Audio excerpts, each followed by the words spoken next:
Fala galera, belezinha?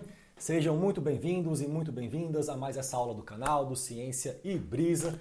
Essa aula ainda pelo curso de Mecânica dos Meios Contínuos, nossa aula de número 4, em que a gente ainda está nesse processo de construção de vocabulário. Eu vejo mais ou menos dessa maneira, assim. Então a gente está aqui tentando primeiro definir algumas regras de uso, por exemplo, de elementos básicos de construção de entendimentos mais avançados. É como se estivesse sendo alfabetizado, assim. Então, primeiro você tem lá as vogais, as consoantes, como é que elas podem se juntar, né, para formar palavras, né? Quais são as regras que aquele, sei lá, idioma te autoriza em termos de construção de fonemas, e depois que você entende os fonemas, você forma palavras, depois que você entende palavras, você forma frases, e as frases então viram, né, construções mais elaboradas assim, mas tem um processo anterior assim, que é o processo de você se alfabetizar naquele idioma.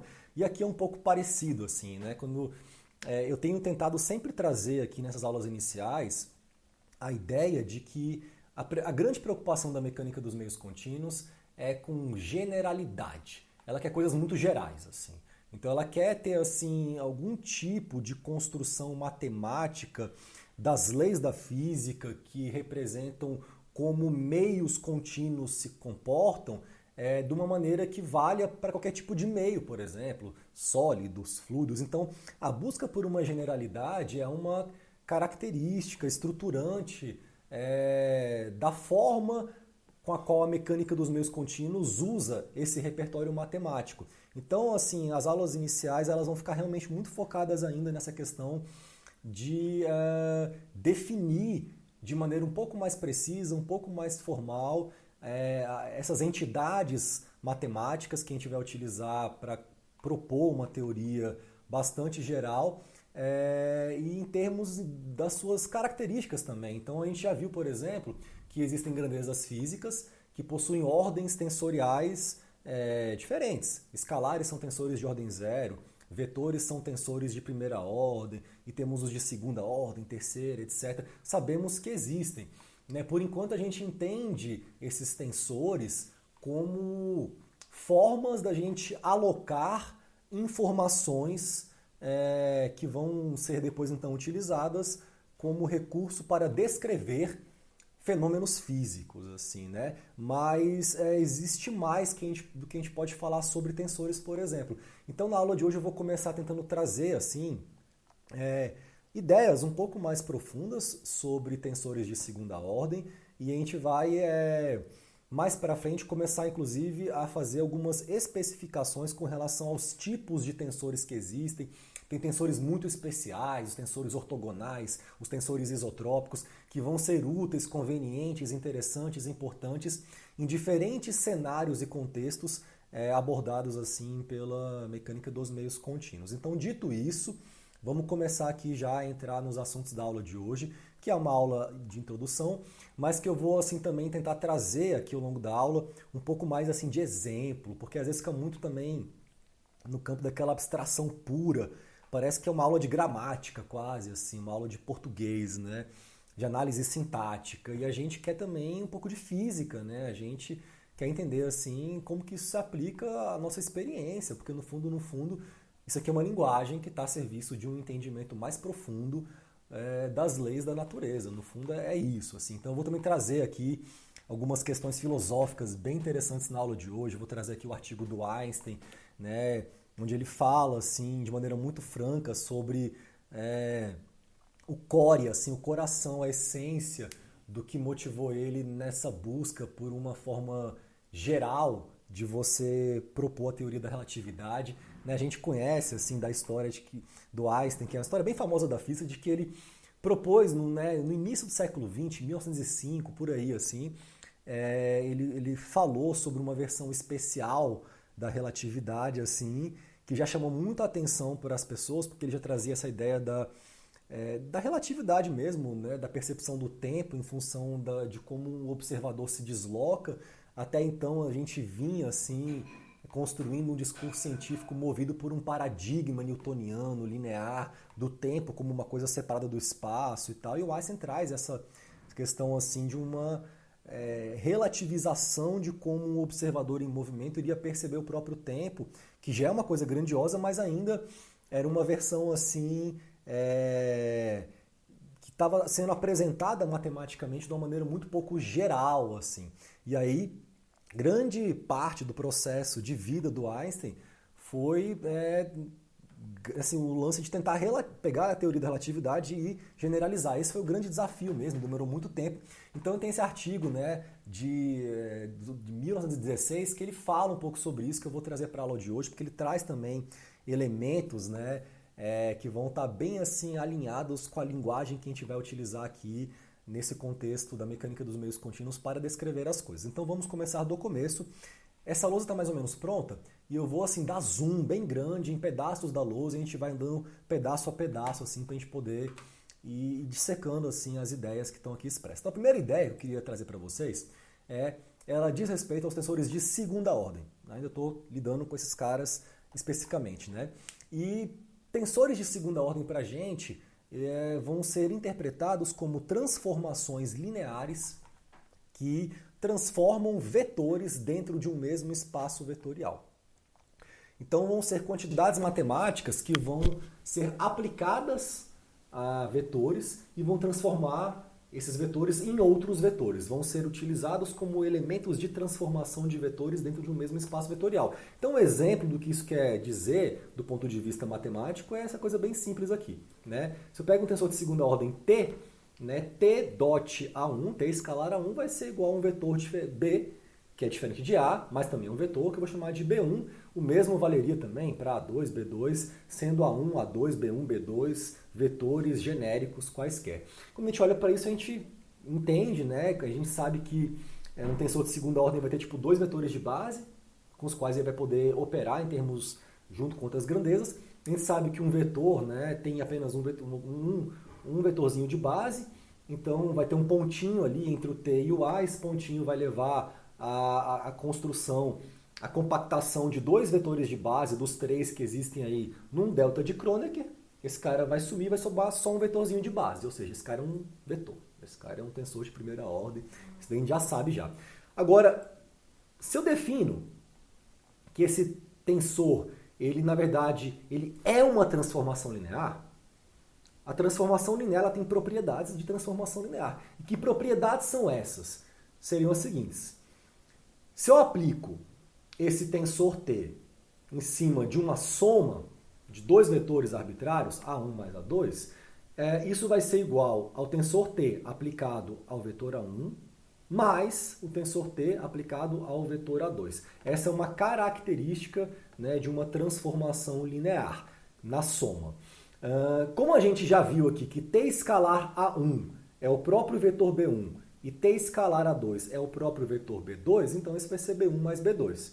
Se eu aplico esse cara na soma, eu vou ter a soma dos vetores resultantes vinculados à transformação, porque é uma transformação linear. E essa mesma ideia, essa mesma lógica, ela também vai valer para multiplicação por um escalar. Se eu pego aqui um alfa, um escalar qualquer, né, e tenho então essa transformação linear T aplicada no produto alfa A1, pelas características de transformação linear, o alfa ele pode sair da operação e isso vai ficar alfa T aplicado a A1, T escalar A1. A gente sabe que T escalar A1 é o próprio B1, então esse cara vai ser um alfa B1. Então, para multiplicação por um escalar arbitrário e para a soma, essas características devem se manter se eu entendo e defino T, um tensor de segunda ordem, como uma transformação linear que transforma elementos de um espaço vetorial em outros elementos também do mesmo espaço vetorial. Perfeito? Até agora, então, estamos prosseguindo aqui. Perfeito. Aqui é só para documentar, então, né, que A1 e A2 são vetores arbitrários, alfa é um escalar arbitrário, pode inclusive ser um campo esse cara, pode variar no espaço, mas ele é um escalar, tá? Então ele pode sair para fora dessa operação, assim. Dizemos, então, que T é uma transformação linear de V em V, em que V é o nosso espaço vetorial. Essa seria a forma, assim, de você colocar em palavras o que eu estou aqui falando por enquanto, que é uma ideia muito, muito simples de que tensores de segunda ordem são transformações lineares que transformam vetores em vetores. Nada de grandioso em relação a isso. Vamos então usar essa ideia para a gente conseguir, para a gente tentar elaborar um pouquinho mais em cima dela e ver quais seriam algumas das consequências dessa ideia, porque por mais simples e bobo que isso pareça, isso vai gerar algumas consequências que vão ser até interessantes para a gente, assim, vão ser úteis no nosso entendimento do que realmente é um tensor, tá?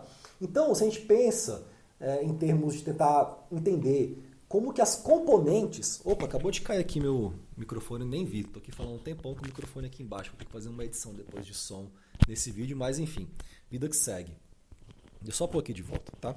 Então, se a gente vai olhar para as características das componentes de um tensor de segunda ordem, né? Agora a gente sabe o que é um tensor de segunda ordem e as componentes desse cara, como é que elas se comportam. Então, eu vou fazer aqui uma breve introdução para a gente discutir um pouquinho sobre isso, que é a seguinte. Considere, né, E1, E2 e E3, três vetores de base nas direções x1, x2 e x3, respectivamente, de um sistema de coordenadas retangulares. Aquilo que a gente conhece já muito bem, pode ser nosso sistema ortonormal, assim, tá? Mas nem precisaria ser. A gente vai ver mais para frente, inclusive, que existem sistemas de coordenadas não normais, não ortogonais. Então, assim, os vetores de base eles podem girar, eles podem se deformar. Em alguns cenários, a gente vai, inclusive, usar sistemas de coordenadas deformáveis para representar quantidades físicas, porque a física, assim, exigirá, tá? Então, considere um sistema ortonormal qualquer, pode ser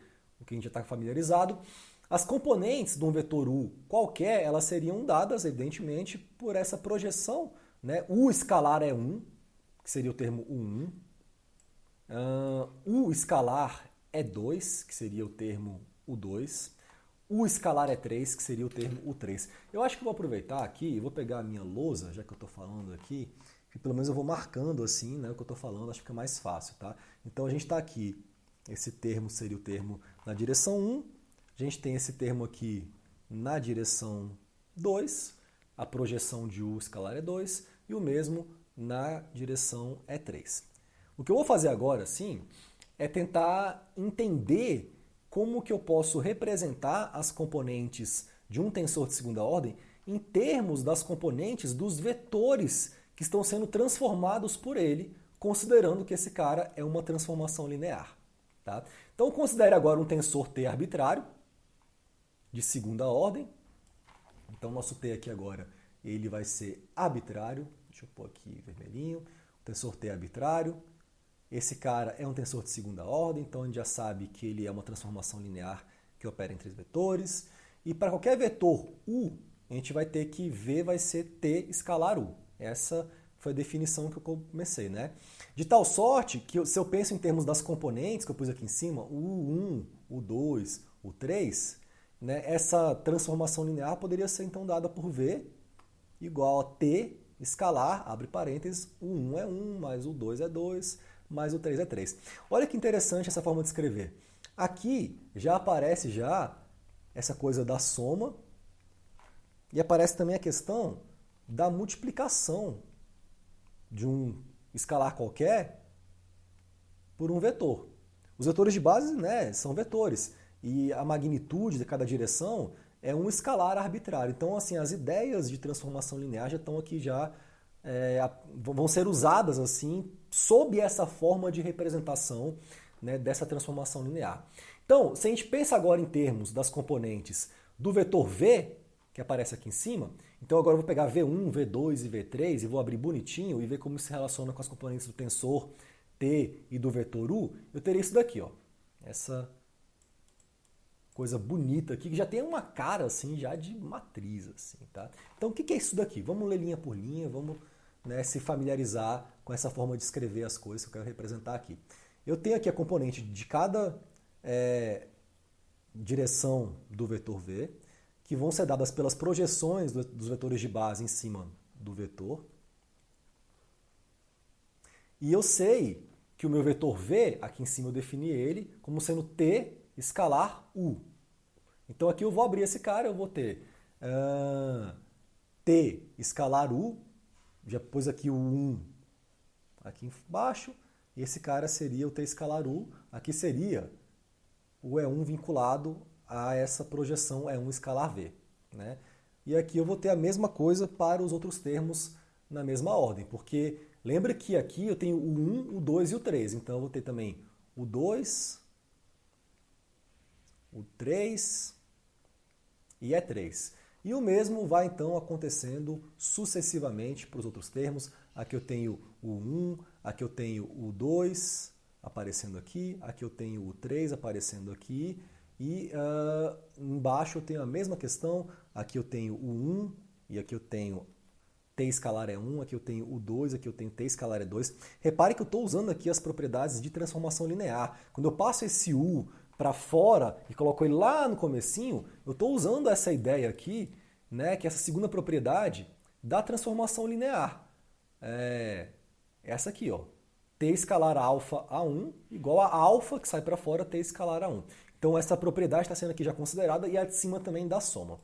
Pois bem, essa forma aqui de você representar as componentes, ela vai levar uma característica assim, do ponto de vista, como é que eu posso colocar assim, algorítmico, bem interessante. Vai ter sempre, cara, uma pré-multiplicação por um índice. Deixa eu agora apagar essa confusão aqui, para chamar atenção para esse fato aqui. Deixa eu só pegar uma borracha maior, que eu consigo com menos movimento apagar um monte de coisa.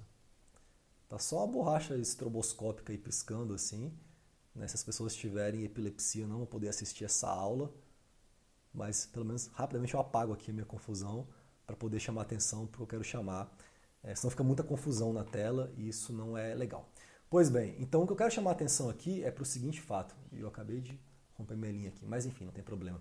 Que sempre vai aparecer aqui nessa forma de representação uma pré e pós-multiplicação.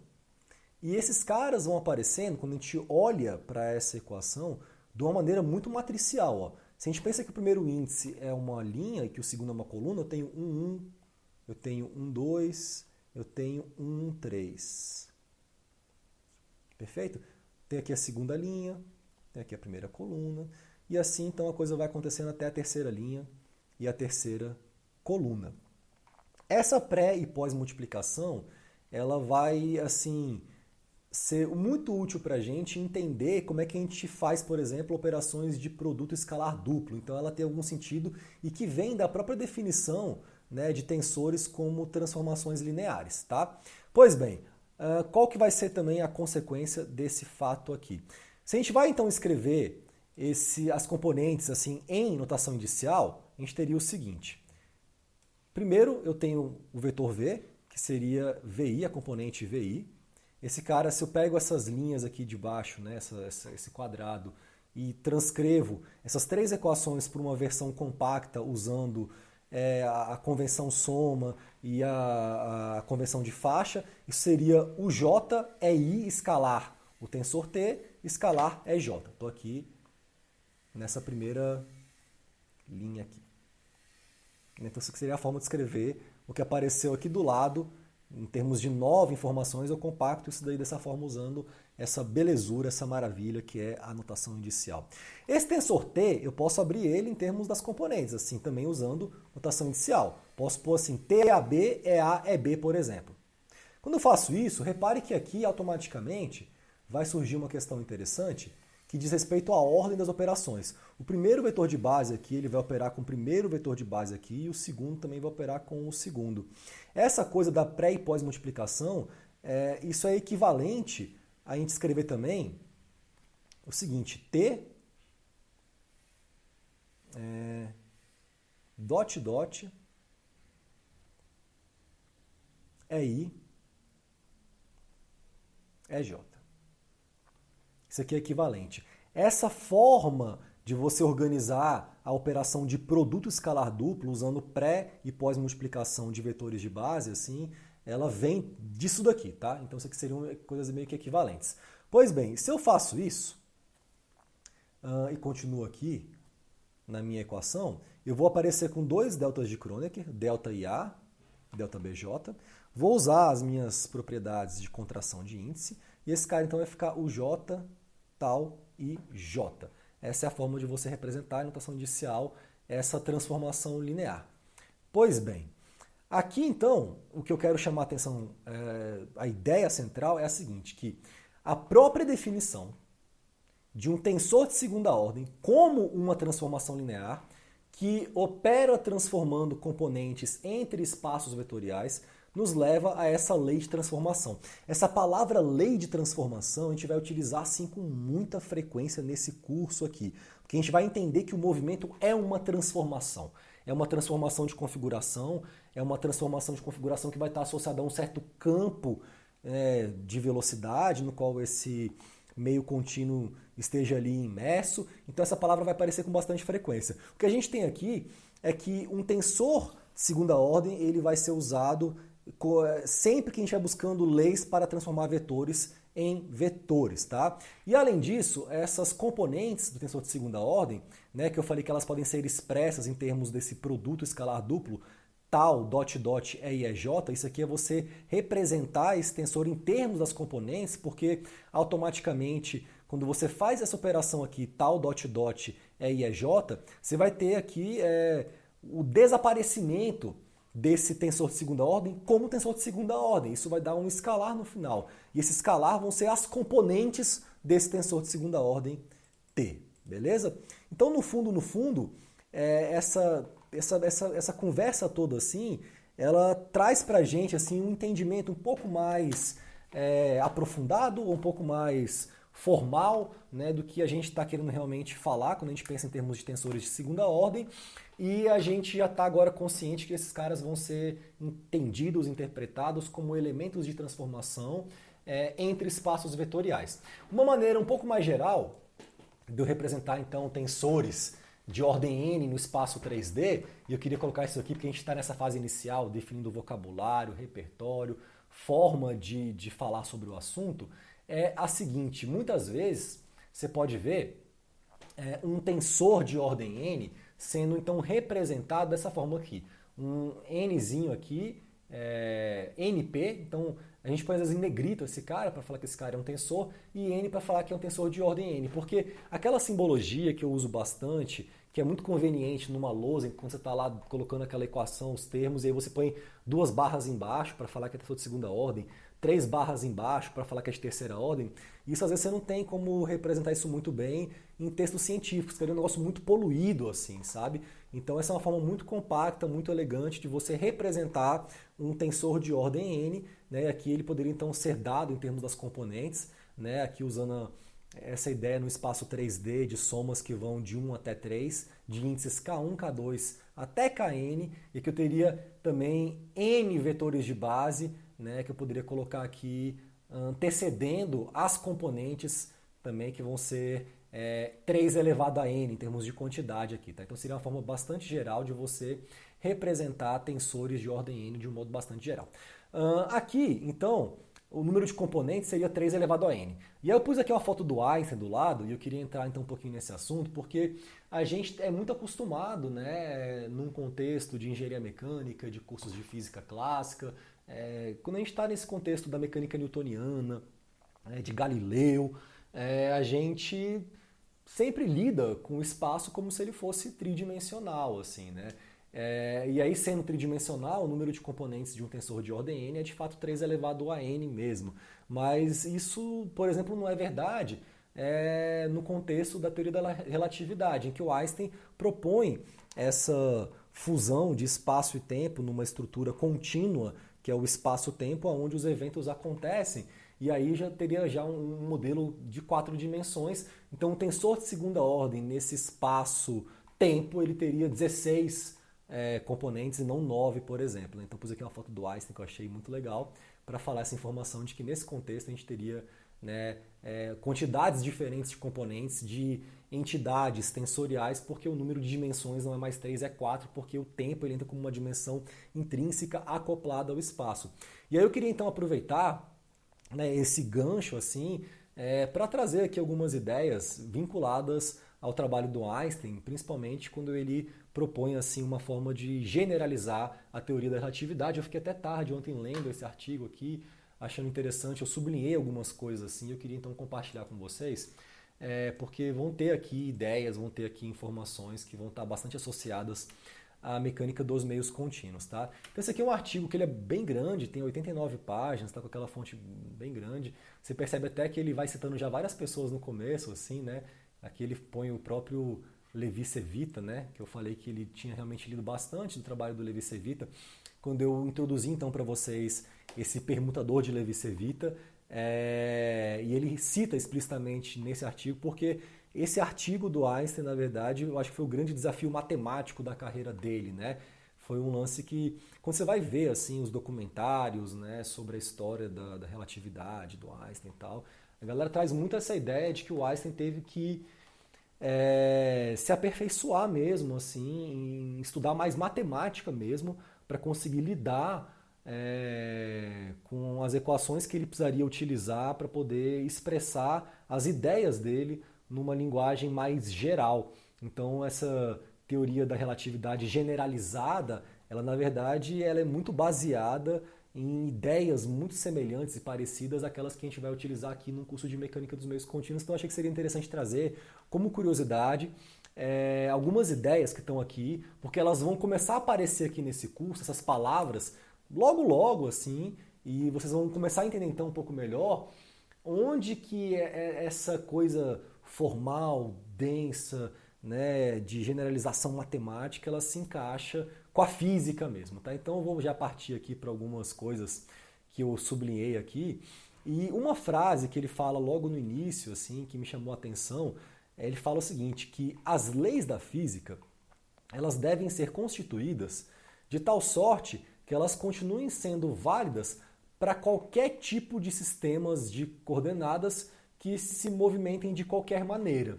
Então essa é uma coisa muito interessante que diz respeito à própria inspiração que o Einstein teve para começar a pensar na própria relatividade, né? Que é essa ideia de se imaginar o que eu veria do mundo à minha volta se eu me movimentasse com a velocidade de um raio de luz. Isso é uma pergunta assim altamente abstrata, profunda e que traz muitas consequências, porque aquilo que a gente capta do mundo demora um tempo para chegar até a gente. Eu olho, né, para minha caneta e eu, beleza, entendo que é uma caneta, tem uma estrutura, é contínua, tem uma forma, eu identifico, mas eu nunca vejo mesmo a caneta, porque tem um tempo que demora para a luz sair daqui e chegar no meu olho. Não é instantâneo.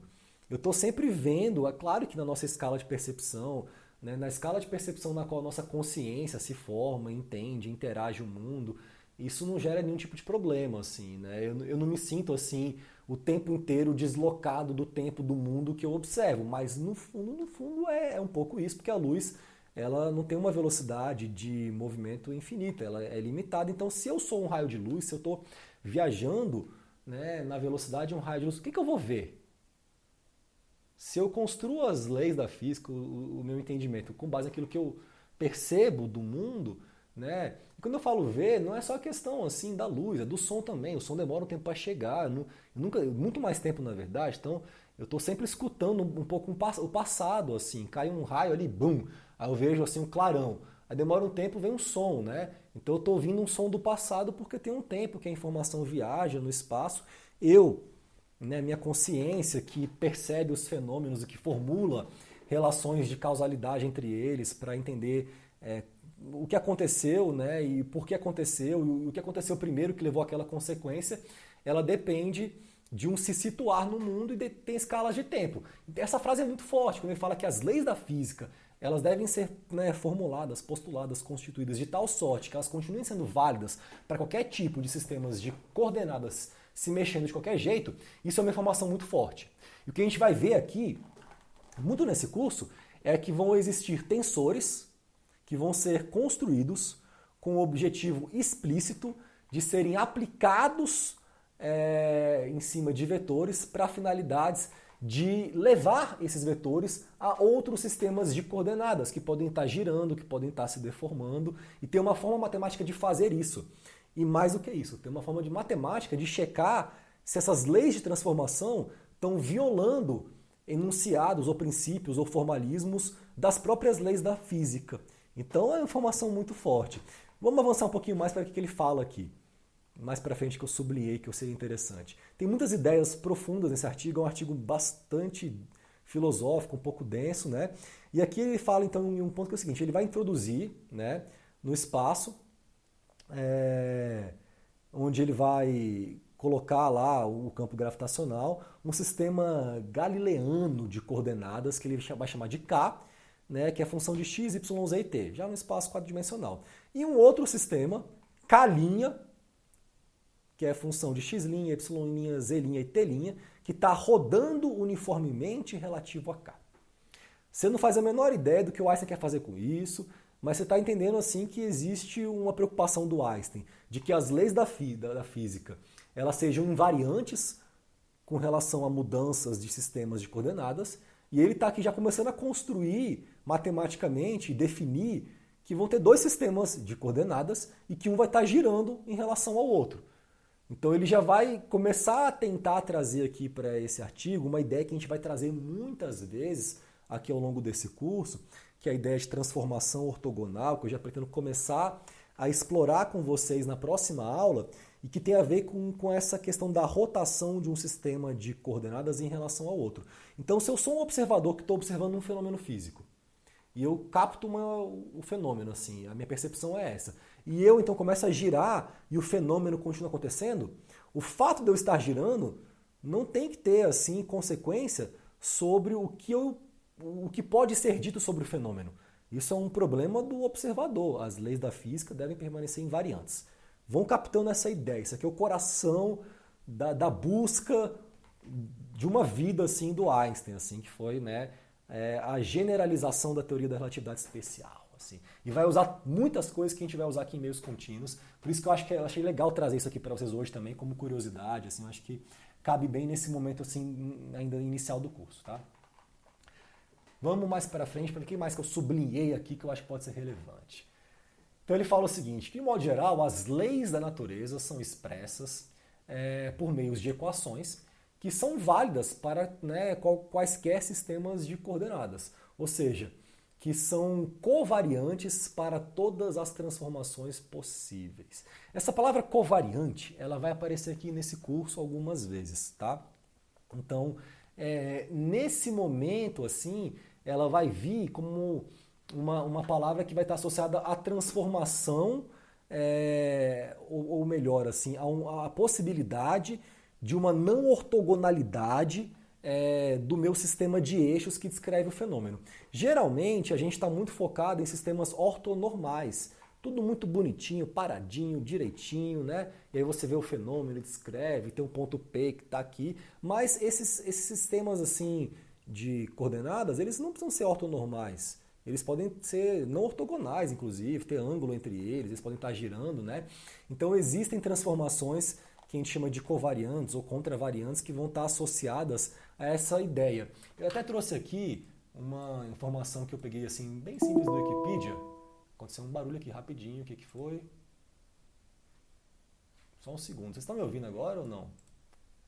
Eu vi um barulho grandão aqui, talvez meu PC deu algum aviso que eu não queria. Mas enfim, aqui eu peguei assim do Wikipedia assim, informações a respeito, né, dessas palavras que eu coloquei assim, simplesmente covariância e contravariância de vetores, para trazer essa ideia assim, de que a gente vai em algum momento começar a tentar expressar como alguns vetores, né, se comportam em relação a sistemas não ortogonais, e então a gente vai ter transformações covariantes e contravariantes. Aqui tem um gifzinho que mostra muito bem isso, essa ideia, que deixa eu tentar abrir isso aqui. Então aqui a gente tem um vetor V, que é um vetorzinho azul, e em relação a esse sistema que é x, ele tem uma componente Vx. Se o meu sistema, né, aqui x está paradinho e tal, esse cara vai bater aqui num ponto e beleza. Agora, se o meu sistema é y, ele vai girando e tal, a projeção desse vetor V, dessa linha que faz um ângulo de 90 graus com relação à continuidade do sistema é y, vai mudando o tempo inteiro. Então, para cada angulação que esse sistema de base EY faz com relação a EX, eu vou ter um valor diferente da componente de um mesmo vetor naquele sistema. Mas o vetor V é o mesmo, só muda como a gente vai estar representando ele em relação a um eixo que tem a possibilidade de rodar, de girar, de se mexer. Então isso aqui a gente vai denotar por transformações que podem ser covariantes ou contravariantes, dependendo de como eu defino isso daqui. Isso daqui ainda vão ter aulas só sobre isso, tá? Mas essa palavra aparece naquela frase do Einstein, eu quis então chamar a atenção para essa ideia de que a gente vai ter aqui, em algum momento assim, que começar a se preocupar com a descrição de vetores em sistemas não ortogonais, assim, usando transformações covariantes e contravariantes, tá? Então, o que o Einstein quer dizer aqui, no fundo, é que as leis da natureza, elas são expressas por meio de equações, a gente sabe disso, e essas equações delas devem ser válidas, né, independente do sistema de coordenadas que eu escrevo o que elas estão dizendo, ou seja, elas não podem ficar variando em termos do que elas enunciam em função das suas transformações. Seria mais ou menos isso daqui. Vamos para frente. E aí ele fala uma coisa que eu acho muito legal e eu vou me permitir ficar um pouquinho mais de tempo aqui nessa parte assim do texto. Ele fala o seguinte: todas as nossas bem substanciadas proposições sobre espaço-tempo remontam, vamos pôr assim, à determinação de coincidências espaço-temporais. Então, isso é muito interessante, assim. Quando a gente pensa no movimento, por exemplo, de um corpo rígido, então eu pego uma caneta, eu sempre pego esse cara aqui porque é o que está mais perto geralmente, e eu lanço, eu quero entender esse movimento, eu sei que é a caneta que está se movimentando, porque existe uma relação de conexão muito clara entre os pontos da superfície dessa caneta, na forma em que ela iniciou o movimento, e as posições do espaço que ela vai ocupar ao longo do movimento, ao longo do tempo. Então, são essas coincidências dos pontos da caneta com pontos específicos no espaço ao longo do tempo que dão para mim uma noção do movimento da caneta. Ele interpreta o movimento como coincidências espaço-temporais, coincidências entre pontos materiais e coordenadas espaciais. Isso é muito legal. Essa é a maneira que a gente gosta de pensar em movimento na mecânica dos meios contínuos. Não é a caneta que se movimenta. Na verdade, a caneta mesmo, ela só está representando para mim uma coincidência de pontos materiais com certos pontos do espaço. E aí eu falo, isso é uma caneta. Mas para a mecânica dos meios contínuos, o que se movimenta é o meio contínuo. Então, até nisso, assim, eu acho que existe uma certa profundidade nessa ideia de interpretar o movimento como coincidências. E aí em seguida ele fala o seguinte: os resultados das nossas medidas são nada mais do que teoremas bem demonstrados sobre tais coincidências de pontos materiais, das nossas réguas de medição com outros pontos materiais, coincidências entre os ponteiros de um relógio, dial marks, né, pontos, não sei o que ele queria falar com isso, e point events, eventos pontuais ocorrendo na mesma posição e no mesmo tempo. Então ele linka inclusive a ideia de que a gente mede as coisas usando réguas e relógios para falar de espaço e tempo, sempre pensando em termos de coincidências entre pontos materiais e réguas de medida, né? Então existe um formato para essa caneta, assim. Ela é um cilindro, tem aqui um chapéuzinho daqueles de festa junina, né? De festa de criança, que é um conezinho, um tronco de cone e tal. E eu entendo então a identidade desse objeto, assim, porque eu consigo pegar, por exemplo, uma régua, aqui tem uma reguinha, e eu consigo falar algo sobre isso. Existe uma coincidência dos pontinhos aqui, desses ponteirozinhos, com pontos que eu identifico que estão sobre a régua, sobre a caneta, perdão. Então ela tem dimensões, eu meço ela, e a medida mesmo, ela tem a ver com uma coincidência da régua com o objeto, né? Então, eu acho assim, cara, isso é de uma profundidade, assim, de uma elegância na forma de colocar as coisas, assim, porque ela questiona o nosso próprio senso, né, da identidade das coisas, assim, né? É uma forma muito mais geral e abstrata, assim, de entender espaço e tempo, né? E aí ele fala que a introdução de um sistema de coordenadas, ela serve com o único propósito de fornecer uma descrição fácil da totalidade de tais coincidências, que é o movimento. O movimento é uma totalidade de coincidências, né? De coincidências de pontos materiais com coordenadas espaciais e temporais. Então, no fundo, o sistema de coordenadas ele é um recurso para que eu possa descrever de maneira fácil essas coincidências.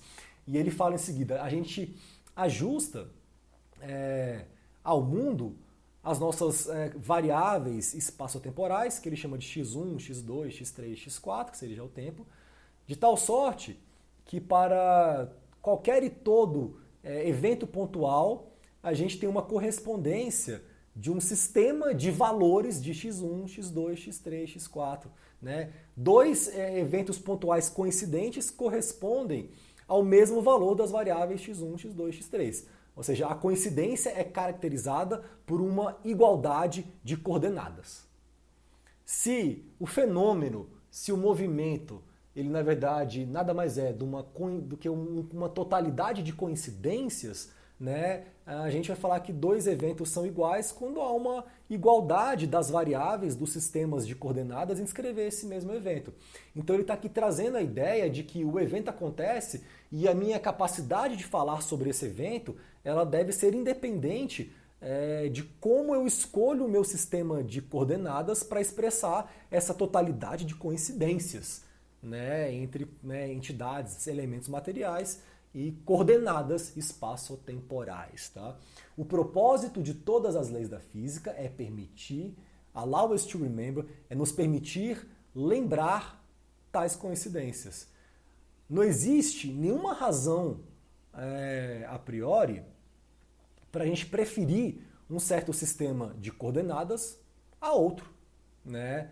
Se a gente busca essa covariância mais geral, assim, essa invariância na forma de expressar os princípios físicos, independente dos sistemas de coordenadas que nós escolhemos para isso, então a gente vai ter leis da física realmente que a gente vai poder falar, boto fé. Tá, essa ideia que o Einstein traz aqui, e eu vou parar por aqui, assim, com relação ao artigo do Einstein, é uma ideia que vai aparecer no curso de Mecânica dos Meios Contínuos mais para frente, né, em vários momentos. Mas aqui ela vai aparecer principalmente quando a gente estiver buscando relações para descrever materiais. Tá? Então, assim, o Einstein estava muito focado na forma de representação de princípios físicos numa forma bastante generalizada, na qual o espaço e o tempo estejam acoplados num mesmo sistema de coordenadas, nos quais o fenômeno não acontece de forma separada. Então, como até a época do Einstein, as leis da física elas vinham sendo enunciadas por uma perspectiva newtoniana, em que o tempo estava ali separado do espaço, o Einstein entendeu que seria por bem tentar reescrever essas leis, né, principalmente aquelas que dizem respeito ao movimento, de uma maneira invariante com relação a sistemas de coordenadas nos quais o tempo tivesse ali coladinho no espaço. Perfeito? O que a gente vai fazer aqui vai ser usar uma ideia muito semelhante para propor equações ditas constitutivas, equações que descrevam relações de causa e efeito que materiais reais vão experienciar quando sujeitos a uma tentativa de serem deformados por meio de um carregamento mecânico. E aí vão aparecer tensores especiais, como quantidades que vão estar sendo utilizadas para a finalidade de transformações, por meio de leis de transformações, que a gente vai utilizar para checar a invariância dessas equações que expressam como materiais se comportam em relação a diferentes sistemas de coordenadas. Eu acho que foi legal eu pegar esse gancho aqui, porque eu consegui introduzir várias ideias e vários conceitos que vão aparecer com alguma regularidade nesse curso, já nessa parte inicial introdutória, tá? Espero que tenham então entendido.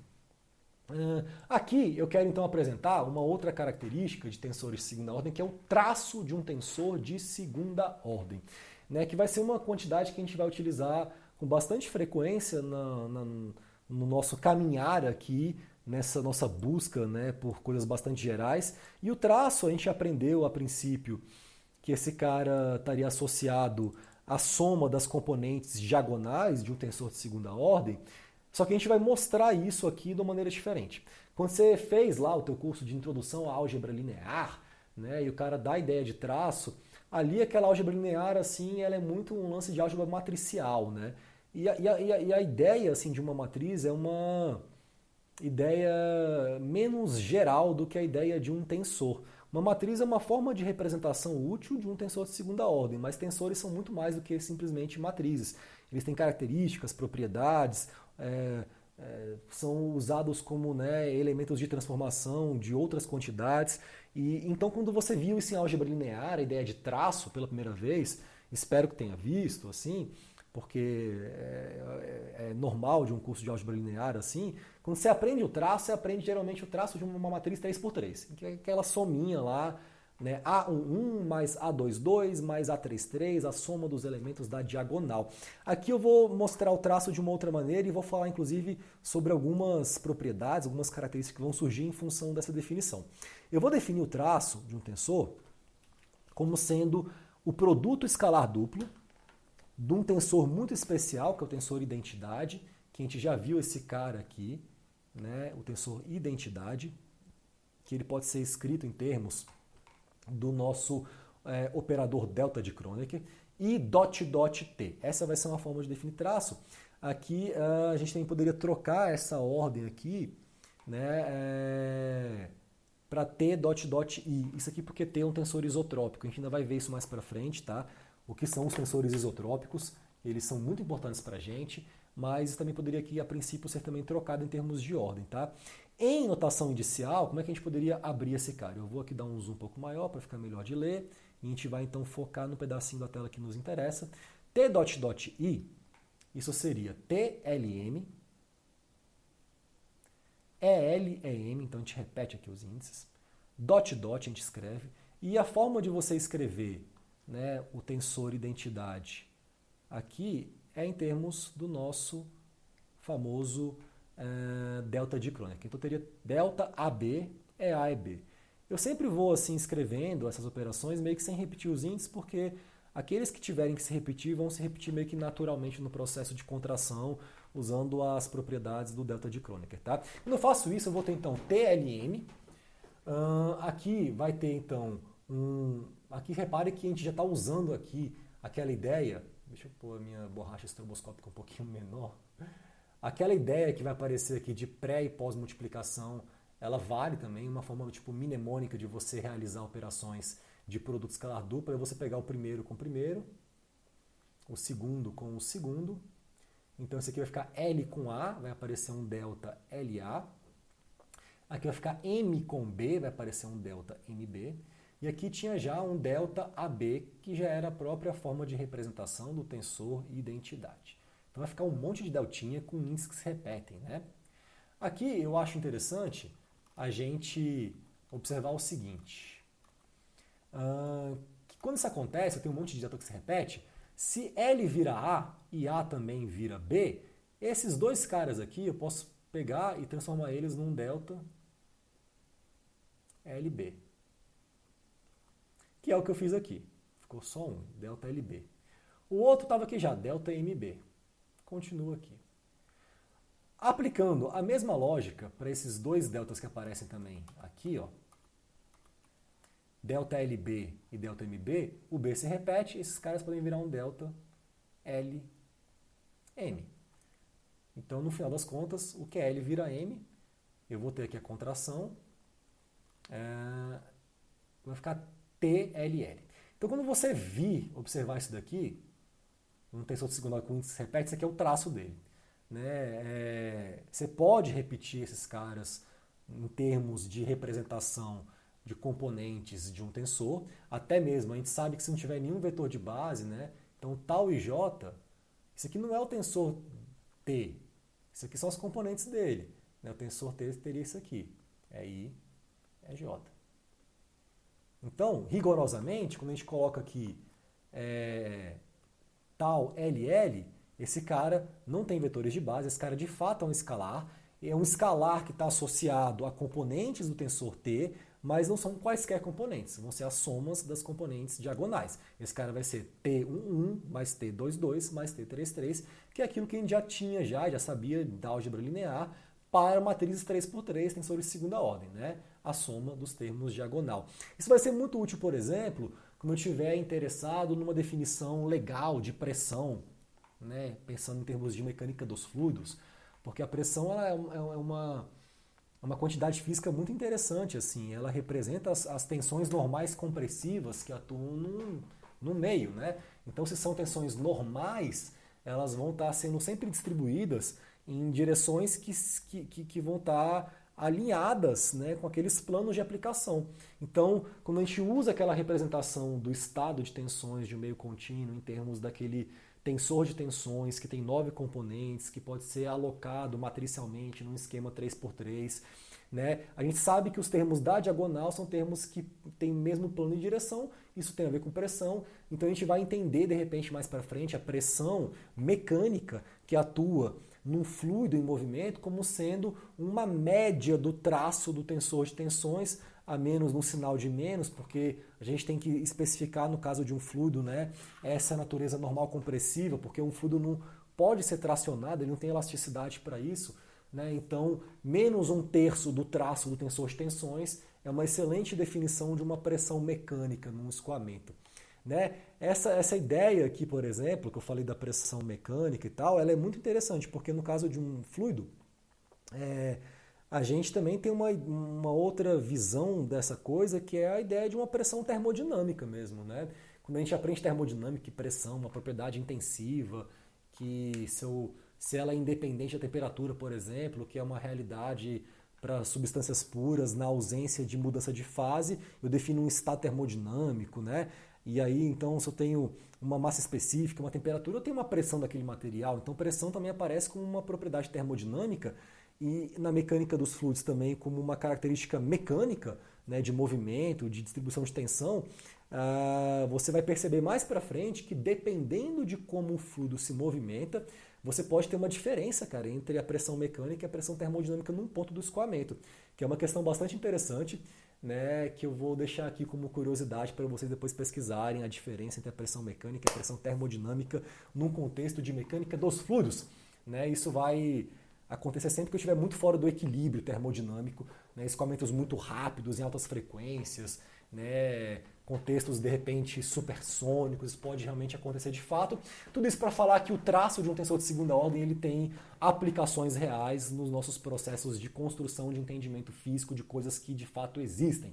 Né? Vai ser um esforço grande para mim nessa parte inicial do curso, tá sempre chamando atenção para vocês para a aplicabilidade das coisas, porque a gente está numa fase ainda muito de definições iniciais. Tá?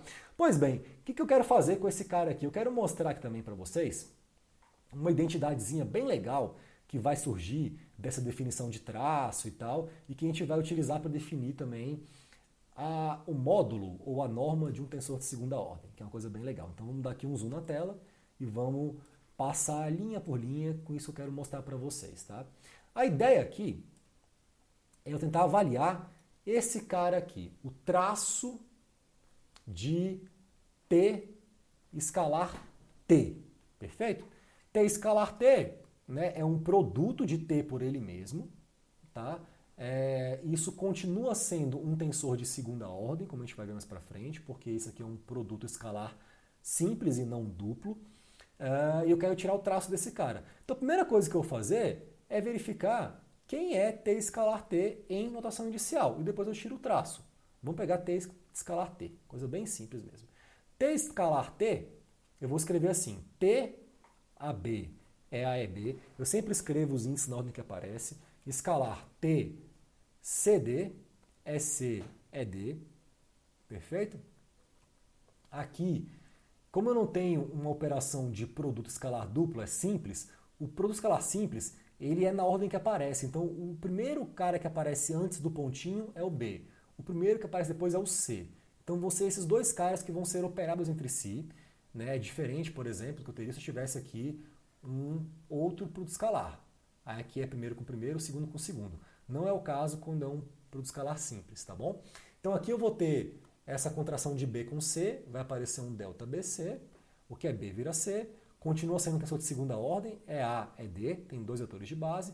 Vou fazer com que C vire B, então eles aparecem aqui esses caras, o primeiro com o primeiro, perdão, o segundo com o primeiro, vai ficar TAB, TBD. Tá?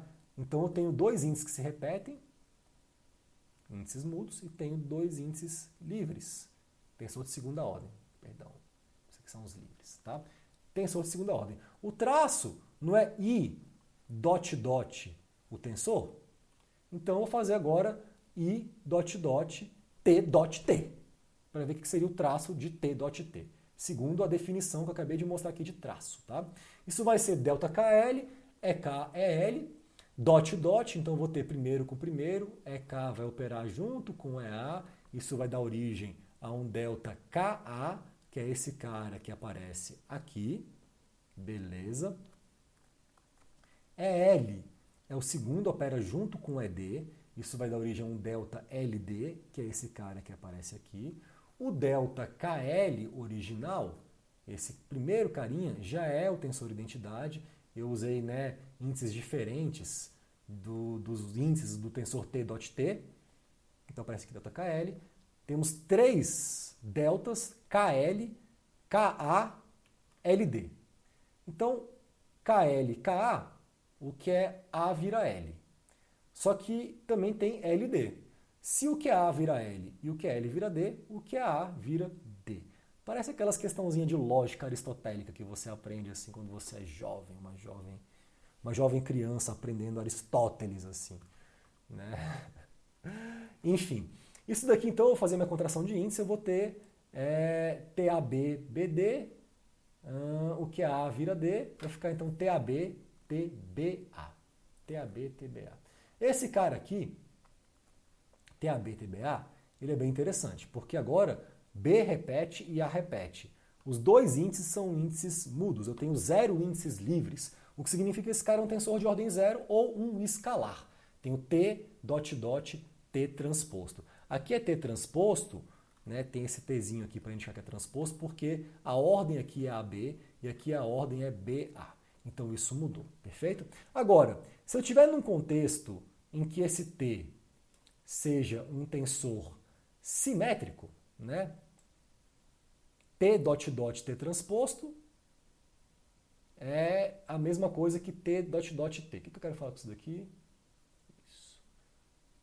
Aqui já foi. Ah, tá. Eu quero só mostrar, para deixar claro, né, porque aquele cara é o transposto. Então, se eu fosse pegar T dot dot T, esse cara seria T, aí aqui AB é A e B. Aqui seria TCD, é C, é D. Então, usando essa coisa do primeiro com primeiro, né, A com C e o segundo com o segundo, né, B com D, eu teria delta C, delta BD, ficaria TAB, TAB. Então, só para mostrar que se eles aparecem na mesma ordem, esse é um T dot dot T, como aqui em cima não apareceu na mesma ordem, apareceu AB e BA, então esse T aqui é um T transposto, para ficar atento à ordem dos índices. Tá? Agora, se eu estou num contexto em que o T é igual ao T transposto, que isso aqui é verdade, isso é uma característica de tensores ditos simétricos. Então, se o meu tensor de segunda ordem ele for simétrico, então o traço de T dot T ele vai ser aqui dado por T dot dot T. Isso aqui, na verdade, eu poderia colocar assim, ó. Isso aqui é igual a T dot dot T. E T dot dot T nada mais é, a gente define como sendo o módulo de T ao quadrado. Esse cara aqui é o módulo de um tensor de segunda ordem. Eu estou usando essa propriedade, essa ideia, para definir a ideia de módulo de um tensor. Deixa eu escrever isso aqui embaixo, isso aqui é importante. Vou pôr uma fontezinha pequena, 7, e aqui embaixo eu vou escrever que esse cara aqui ele é módulo ou norma de um tensor de segunda ordem. Informação importante que não está cabendo aqui na página. Vamos colocar aqui em algum lugar que caiba. Só fazer essa passagem rapidinho.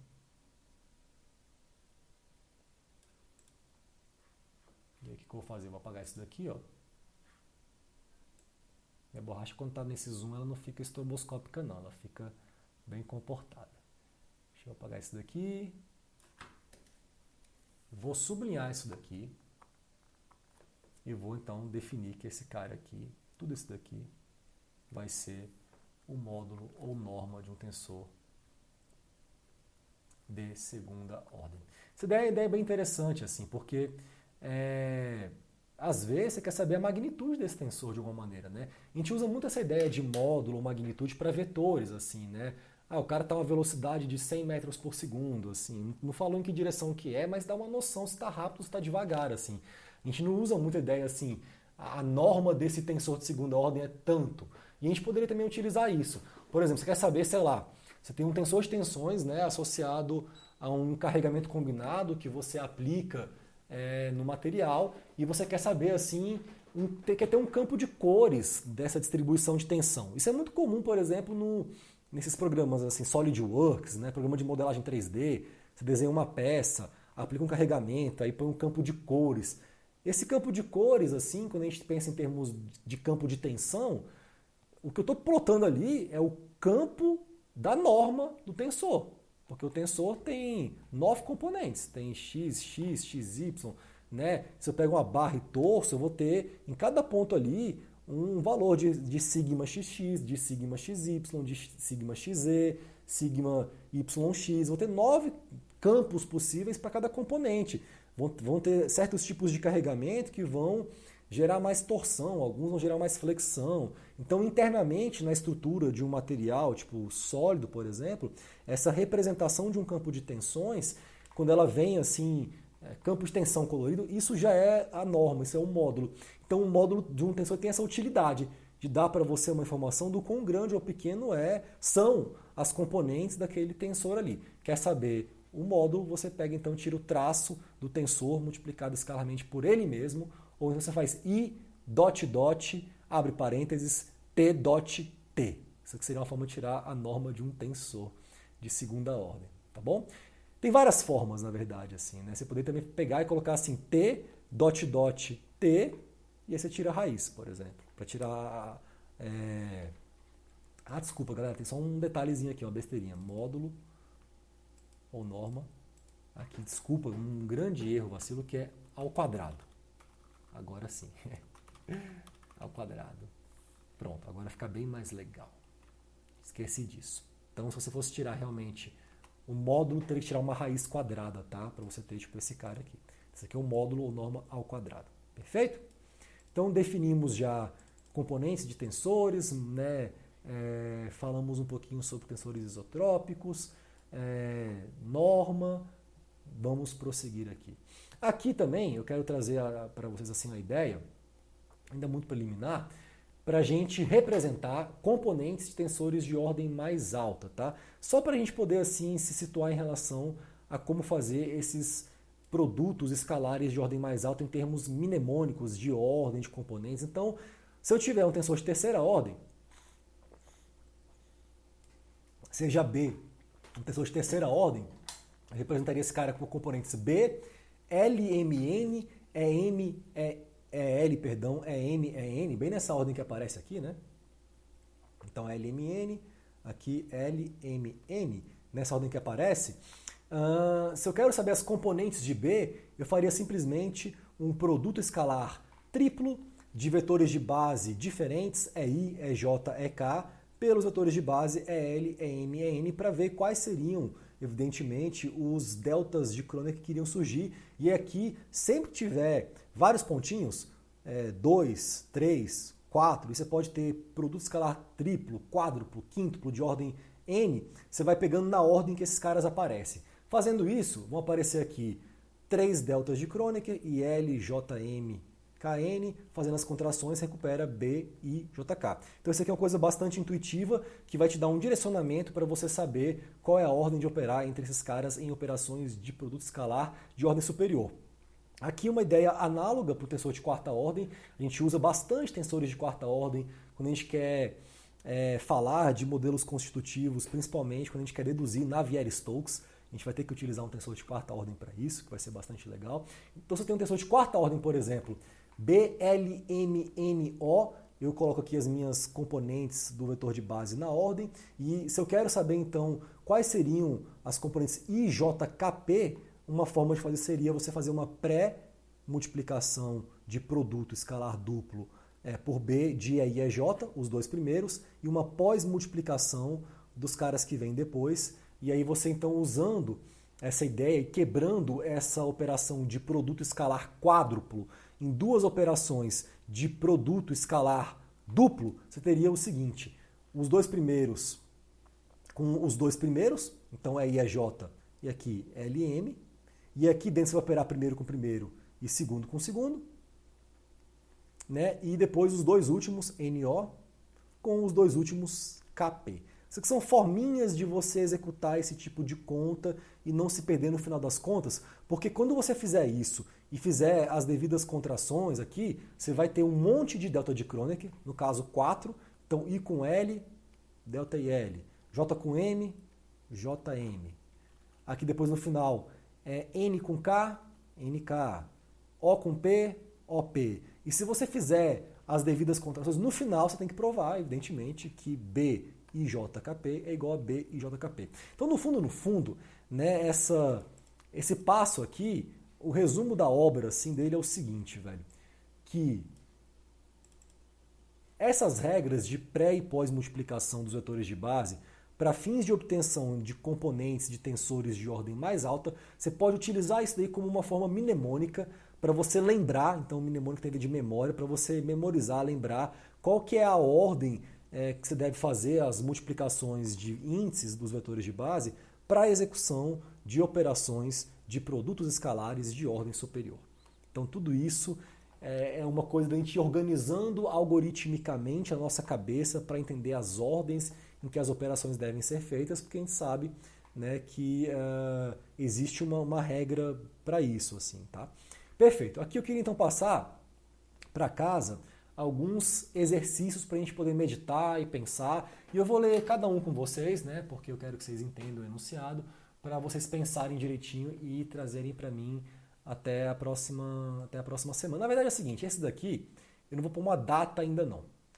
Pelo seguinte motivo, eu ainda quero ver de acumular um pouco mais de exercício para formar já uma quantidade significativa que justifique um segundo estudo dirigido, tá? Mas já seria já a primeira parte do segundo estudo dirigido, então. Vamos lá, então. Primeira pergunta para a gente meditar sobre tudo que foi até agora dito. Eu quero saber o seguinte, D, sendo D um tensor de segunda ordem, dot V, esse cara é igual a V dot D? Se sim ou se não, em que condições seria? Eu quero saber isso. Letra B, quero que você calcule o que seria 3T dot D. Então aqui eu estou já usando aquela forma de você representar tensores de ordem N. Então tensor de terceira ordem T, arbitrário, dot 1 de segunda ordem. E quero que você determine componentes. Determine componentes usando essa mesma regra de projeção que eu usei aqui para as componentes de terceira ordem e de quarta ordem, tá? Dos vetorizinhos bonitinhos. Eu quero que vocês, assim, comecem a aprender a usar o formalismo de organizar as coisas aqui. Tá? Então, uma perguntinha bem simples assim. Calcule e determine componentes. C. Quero que você faça D, tensor de segunda ordem, vetorial V, e depois D, tensor de segunda ordem, vetorial 3T em notação indicial. Peguei umas coisas muito doidas aqui, que a gente não está acostumado a ver mesmo, para você ver o que a gente pode ou não pode fazer em notação indicial e como que a gente pode usar a notação indicial para ter uma noção das características assim, de grandezas resultantes de operações realizadas entre tensores de ordem que a gente não está muito acostumado no dia a dia para saber que existe, que pode fazer e o que dá. Dá um tensor de segunda ordem, de terceira, qual que é a cara desse tensor? Né? Então eu quero também que você faça isso daí. Essa é a letra C. Letra D, quero que você demonstre uma identidade aí usando notação indicial, usando aquilo que a gente define como sendo traço de um tensor de segunda ordem. Então eu quero que você prove que o traço desse diático, o V, que é um tensor de segunda ordem, é igual a U escalar V, que é um escalar. Que coisa bonita. A gente está usando traço, está usando diático, está usando produto escalar, vai ter delta de Kronecker. Para fazer o traço vai ter que usar, né, o tensor identidade. Então prove isso daí. Letra E. Quero que você me mostre que AB dot dot CD, isso aqui é um produto escalar duplo entre dois tensores de segunda ordem que são formados, na verdade, por diáticos, né, de vetores originais A, B, C, D. Então esse cara vai ter que ser A escalar D, que é um escalar, B escalar C, que é um escalar. Então esse cara de fato é um escalar, quero que você prove que é igual a isso daqui, tá? Então isso daqui é para você fazer em casa, para você pensar, para você meditar, para você refletir, para ser um pouco mind-blowing mesmo, e você falar, caramba, que doideira, né? A gente tem tensores de várias ordens, a gente pode fazer produto vetorial de tensor de terceira ordem, por tensor de segunda ordem, isso vai dar um tensor de tal ordem, que vai ter esse tipo de componente, essas características, essa quantidade de termos. Então é uma coisa bastante que eu acho que vai abrir assim um pouquinho a mente de vocês, tá? Pois bem, vamos então prosseguir. Eu queria agora então falar já um pouquinho sobre a utilização de tensores, já que a gente viu que tensores são elementos de transformação, a gente viu que essa ideia de você descrever o movimento em algum nível demanda um sistema de coordenadas e que o movimento ele pode ser entendido como uma transformação que acontece e que vai ser descrita de acordo com algum tipo de sistema de coordenadas, usar um pouco assim dessas ideias na análise de uma situação física mesmo, em que a gente vai ver alguns tensorizinhos aparecendo aqui e tal. Então eu quero falar um pouquinho sobre tensores vinculados à descrição do movimento. Perfeito? Vou dar um zoom aqui na minha parte da lousa e eu quero que vocês então acompanhem comigo o seguinte. Eu vou descrever aqui uma situação física que vai estar relacionada à cinemática de um escoamento. Tirei minha cabeça aqui de cima porque estava atrapalhando aqui, tá? Então, cinemática é a descrição do movimento em si. No caso, esse movimento ele é de um fluido e o que eu quero analisar é o seguinte. Eu vou dar um zoom aqui no meu desenho. E é um desenho muito assim, na verdade, representativo mesmo. Eu estou aqui representando um escoamento no tempo t, aqui no canto esquerdo da figura. Deixa eu dar um zoom um pouco maior. E esse escoamento no tempo t, eu vou ter uma fibra material que vai estar assim, sendo representada por uma conexão do ponto P, de um ponto P qualquer, com um ponto Q, ali próximo a P, nas vizinhanças, e esses caras estão imersos no escoamento. De tal sorte que no tempo t, a posição do ponto P com relação a um sistema de coordenadas, a um observador, nesse primeiro momento um observador ali ortonormal, do mais cartesiano, careta, convencional, tradicional possível, eu tenho que, de acordo com esse sistema, o ponto P está na posição x. E o ponto Q está numa posição x mais dx. Então, essa fibra, na verdade, se eu olho para ela, né, ela vai ser representada por um vetor dzinho x, dx, que conecta P a Q. Se esse vetor dx muda, é porque a fibra está esticando, está girando, né? Em algum nível, dx tem a ver com a identidade da fibra. Ela tem um comprimento dx, deixa eu colocar aqui, na verdade, faltou um módulozinho. Deixa eu pôr aqui escurinho. Ela tem um comprimento dx. Meu Deus, é tão difícil desenhar uma linha reta aqui, mas tá bom. Finge que isso aqui é uma linha reta, ela tem um comprimento que é módulo de dx, e ela tem uma orientação que é dx sobre módulo de dx. Se esse cara vai girar e tal, então eu vou ter essa mudança desse vetor unitário aqui e tal. Isso aqui só para a gente introduzir essa análise do movimento nas vizinhanças de um ponto num contexto de um escoamento. Algumas informações que a gente poderia então enunciar aqui a respeito do que está rolando. Deixa eu pôr um zoom.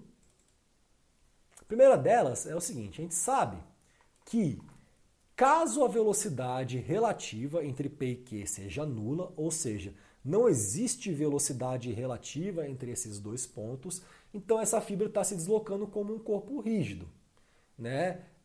Sem apresentar rotação ou deformação. Se a velocidade do escoamento no ponto P é idêntica à velocidade do escoamento no ponto Q, a fibra não está esticando e ela não está girando, ela está só sendo carreada a uma certa velocidade num movimento de translação pura pelo escoamento. Já é aquela mesma coisa que um Einstein chamava a atenção para entender o movimento como uma representação de coincidências espaçotemporais. Coincidências entre pontos materiais e coordenadas espaciais e temporais. O movimento acontece no espaço ao longo do tempo. Então existe um sistema de coordenadas que, como Einstein muito bem colocou, ele na verdade está a serviço, o único propósito desse cara é estar a serviço de me auxiliar a ter uma descrição fácil da totalidade dessas coincidências, a qual eu chamo de movimento. O movimento como uma totalidade de coincidências. Assim, isso é muito bonito, Einstein. Então, para a gente entender melhor, né, como que esses modos de movimento eles se apresentam para a fibra, e aqui eu coloquei assim, a fibra é uma entidade material. Assim, tá? A fibra é o que me fala que existe alguma coisa ali. Então, eu quero circular aqui fibra como entidade material, porque quando a gente for se aprofundar mais assim nessa cinemática do contínuo, eu vou gastar um tempo assim com vocês definindo, né, essa diferença clara entre coordenada material e coordenada espacial.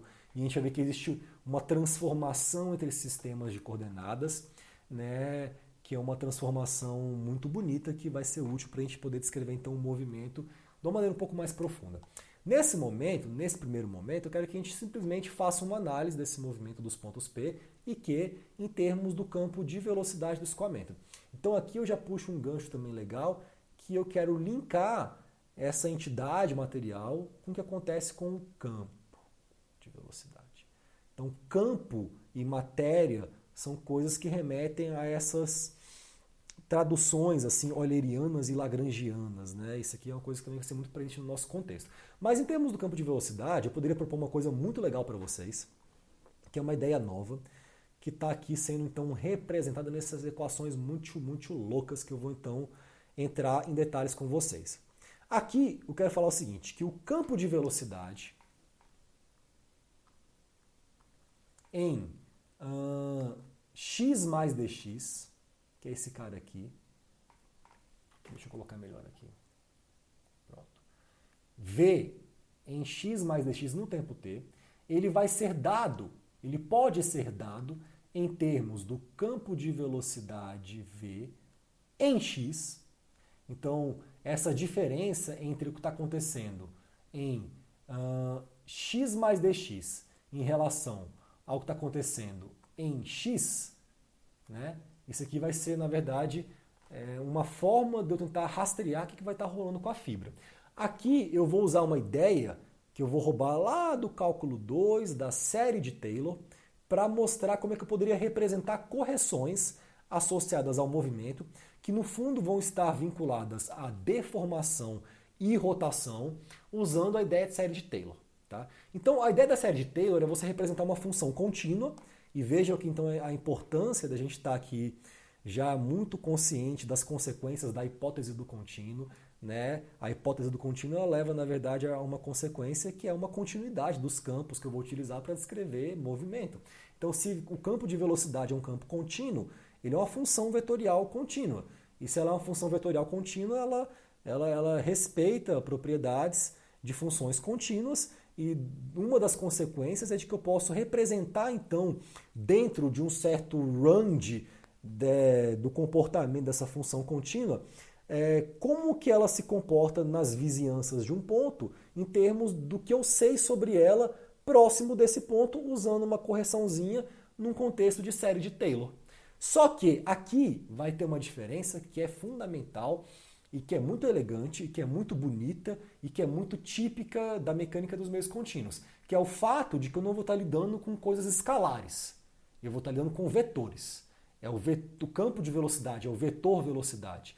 E se tensores são transformações lineares que transformam vetores em vetores, eu vou utilizar alguns tensores aqui, no caso esse tensor maravilhoso, lindo, que é o tensor, né, gradiente de velocidade, esse grade de V, para fazer as minhas correções, para eu corrigir a velocidade da fibra em x mais dx em termos de quanto ela vale em x, por meio do meu tensor gradiente de velocidade em x, que no fundo é a derivada. Na série de Taylor é um df dx, depois tem d2f dx. Aqui as derivadas com relação a x, com relação ao espaço, elas devem levar em conta a ideia de que o movimento acontece num espaço que é tridimensional. Então, em vez de falar em termos de dx, como sendo um escalar, eu vou falar em termos de dx como sendo um vetor, e ao invés de falar em termos de um df dx como sendo uma derivada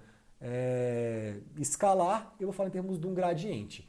Então, se eu tenho aqui um gradiente de um vetor v, e eu sei que o gradiente de um vetor v é um tensor de segunda ordem, e eu tenho que recuperar aqui um vetor, porque eu estou analisando esse campo de velocidade, que é um vetor, eu tenho que pôr então um produto escalar aqui simples entre esse vetor dx, ou esse tensor de ordem 1, perdão, e esse tensor de segunda ordem, que é o gradiente de velocidade. Com isso, eu reduzo a ordem desse termo a um vetor. Então, esse cara aqui é um vetor. Beleza? Agora, se eu quero colocar as correções de ordem superior, que na série de Taylor aparecem em termos de dx² sobre 2 fatorial, que multiplica d2f dx2, eu tenho que estender esse raciocínio tensorialmente para esses produtos de ordem superior, mantendo a ordem vetorial de cada termo. Então aqui, o segundo termo, em vez de ser um dx ao quadrado, vai ser um dx dx. Esse cara já é um tensor de segunda ordem. Esse aqui é um tensor de ordem 2. E aí, aqui eu vou ter um grade do V. O grade do V, eu estou pegando o operador gradiente. Esse cara está sendo aplicado em cima de um vetor.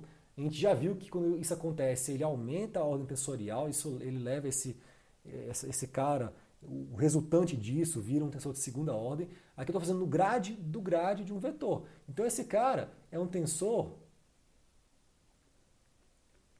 de ordem 3.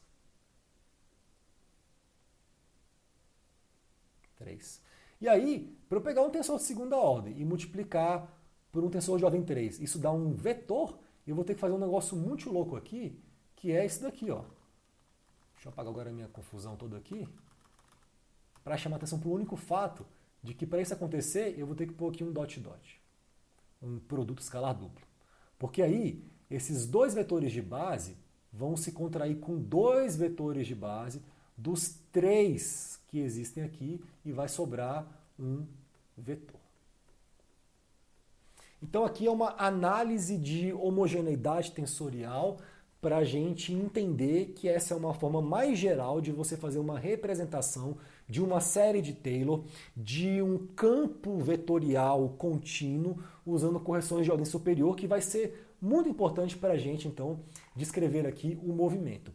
O mesmo se aplicaria, por exemplo, se eu fosse fazer uma análise desse terceiro termo aqui, que eu fiz questão de colocar para a gente ver como é que a gente pode ter coisas muito mais complicadas. Aqui eu tenho um tensor de terceira ordem, 3 vetores de base, e esses 3 vetores de base vão ser contraídos com 4 dos vetores de base desse termo, que é o grade V. Esse aqui é um tensor de quarta ordem. Então esse aqui é um termo, um tensor de quarta ordem. Esse aqui é um tensor de terceira ordem. Vou chamar de B aqui, 3. E aí, o fato de terem aqui 3 produtinhos, um produto escalar triplo, também vai garantir que no final das contas vai sobrar só um vetor de base e que esse termo muito doido aqui todo seja um vetor. Então esse cara aqui também é um vetor. E aí eu teria uma correção de ordem superior, que eu poderia pôr assim, mais uma ordem dx4. Porque daqui, quem que seria essa ordem dx4? Seriam, todos os outros termos da série que não entraram aqui. E aí eu coloquei uma forma que eu achei bem legal de representar isso como sendo um somatório de n igual a 4 até infinito, porque aqui eu já coloquei, para fins de ilustração, a ordem dx, dx2, dx3. Então aqui eu teria um dxn, um dot n. Então esse n aqui está falando que esse aqui é um...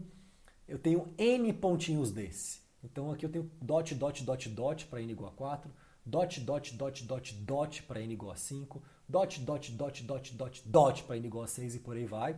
Um grade n aplicado ao vetor v sobre n fatorial. Olha que coisa mais elegante. Isso aqui é uma forma bem chique de você representar essa expansão aí, essa série infinita, que vai te dar, na verdade, se tu pegar todos os termos, o valor exato da componente de velocidade, do campo de velocidade em x mais dx em termos de quanto ele vale em x. Tá?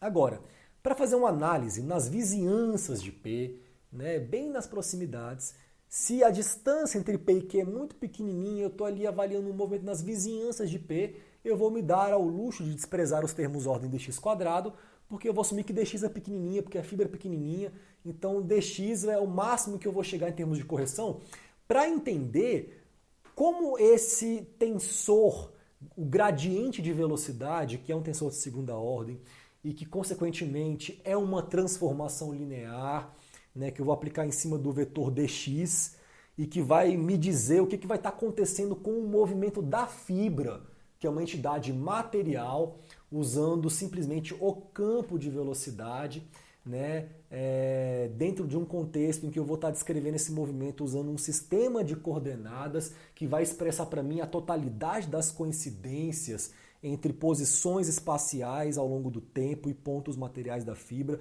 a qual eu vou entender que vai ser, no fundo, o movimento em si da fibra. Né? Se eu desprezo esses termos dx², eu vou ter aqui uma coisa muito, muito mais simples, e eu vou me permitir abrir um pouquinho essa coisa mais simples, para a gente entender que existem tensores específicos que vão ser úteis para descrever o movimento. Eu vou ter, no fundo, o seguinte, que a velocidade, o campo de velocidade, em x mais dx, num tempo t, esse cara vai ser igual ao campo de velocidade no ponto x, mais isso daqui que tem a ver com uma variação. Então, isso aqui eu vou colocar que isso aqui é uma variação. Variação da fibra, né? E devido ao quê? Devido ao que eu chamo de movimento. Então, isso aqui tem a ver com o movimento em si. Agora a questão é que tipo de movimento é esse que vai estar sendo capturado por essa transformação linear, né? Que vai me falar o quanto eu vou ter de variação entre essas velocidades nessas posições devido ao movimento usando o gradiente do campo de velocidade. Que tipo de movimento vai estar sendo aqui considerado? Ora, num primeiro momento, para eu poder avançar, eu vou fazer um negócio mais simples ainda, que é simplesmente multiplicar esse primeiro vetor aqui, velocidade em x e t, pelo tensor identidade. Então aqui eu vou pegar e fazer um negócio que não vai alterar em tese nada, multiplicar i dot v. Perfeito? E vou então reescrever. Só para poder aparecer aqui um tensor, né, de segunda ordem escalar um vetor. Para eu usar aquela ideia de transformação linear, para isso ser familiar com o início da aula. Né? Isso aqui é uma aplicação dessa parte introdutória da aula, né, quando a gente quer trazer isso para uma análise mesmo, uma discussão em relação à questão do movimento. E aqui eu também troquei a ordem, né, coloquei aqui, inverti a ordem, em vez de poder x escalar grade v, eu troquei a ordem e ficou faltando aqui colocar um transposto aqui, galera. Então esse aqui seria um grade v transposto, tem que transpor para poder inverter essa ordem, e eu tenho isso aqui então, grade v transposto. Tá? Agora, a gente sabe que se a gente tivesse num contexto em que essa componente de velocidade aqui, em x mais dx, que aparece aqui, se esse cara for simplesmente igual ao primeiro termo, i dot v, bom, i dot v é o próprio v. Isso acontece porque não tem diferença, na verdade, né, da velocidade em x mais dx para a velocidade em x. Então, nessa situação simplificada, em que esse cara aqui não está contribuindo para nada, eu tenho só o primeiro termo, nesse cenário simplificado, o que eu vou ter é que o único movimento possível para a fibra é uma translação de corpo rígido. Então, aqui, a gente já vai, então, propor uma ideia, né, de que nesse cenário a identidade da fibra, que tem a ver com tamanho e orientação, ela é preservada. E dessa forma o que a gente vai propor é que I dot V vai ser então interpretado para a gente como se fosse uma translação de corpo rígido, tá bom? A gente pode até escrever isso aqui para ficar mais formal, para ficar mais alinhado com a forma de escrever as coisas da mecânica dos meios contínuos. Translação de corpo rígido. Pois bem, agora o que eu quero avaliar é o seguinte: o que acontece com o termo Agora eu não tenho lousa, agora eu estou com a lousa em branco, agora a gente vai escrever umas coisinhas aqui para discutir esse outro termo, né? Até agora o que a gente realmente tem é isso, que V em x mais dx, não vou escrever aqui t, porque já estou no tempo t já, esse cara vai ser igual a V em x, mais, ou melhor, para ficar mais bonitinho ainda, né, mais alinhado com o que eu acabei de falar, vai ser igual a I dot Vx, que já vi que isso aqui tem a ver com translação, porque preserva a identidade. Aí você fala assim, mas pô, translação, onde que está mudando? Né? Onde tem movimento? Poderia estar um cara parado então. Mas não, tem um campo de velocidade, então tem uma translação. Se não tivesse, estaria em repouso, mas não é o repouso, tem um movimento, né? Só que nesse caso, essa parcela representa a translação. Então é interessante que aparece o tensor identidade para falar que a identidade da fibra permanece. Mas aqui eu tenho mais uma outra coisa que vai estar associada ao grade de V transposto dot x, que esse cara vai ter que representar outras parcelas do movimento. Então a gente pode pôr aqui outras parcelas do movimento. No caso, a gente já pode inferir que isso aqui vai ter que ter a ver, né? A gente não precisa assim, dar nenhum salto, lógico, que essas parcelas vão ter a ver com rotação e deformação. Beleza? Agora vamos ver isso aparecendo na prática. Eu quero mostrar aqui para vocês uma coisa muito interessante, que é essa questão da gente decompor um tensor de segunda ordem em termos de parcelas simétricas e antissimétricas. Então deixa eu pôr um títulozinho bem breve aqui para falar sobre esse tópico, que é a decomposição de um tensor de segunda ordem em termos de parcelas ou componentes simétricas e antissimétricas. Né? Se eu tenho um tensor qualquer assim, isso vale para qualquer tipo de tensor de segunda ordem. Deixa eu colocar aqui um pouco maior o zoom.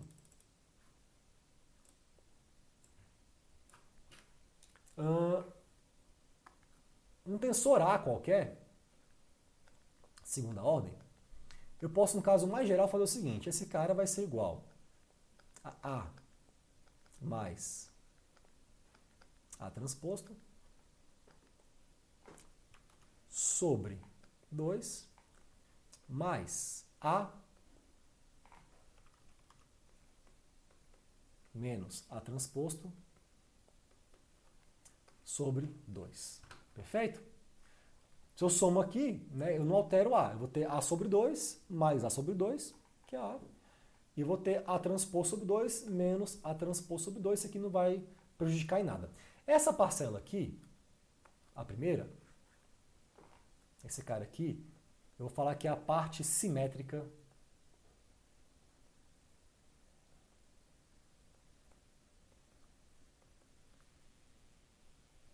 de A. E essa parcela aqui, vou falar que é a parte antissimétrica de A.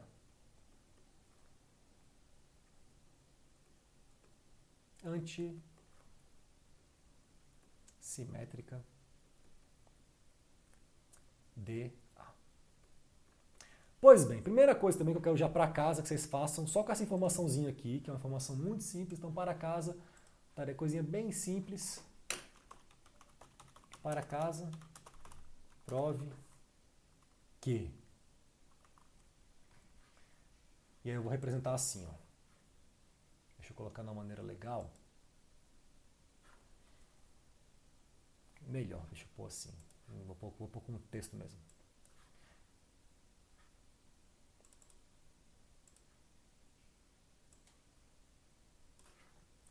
Que se a gente chama, deixa eu escrever aqui, se chamamos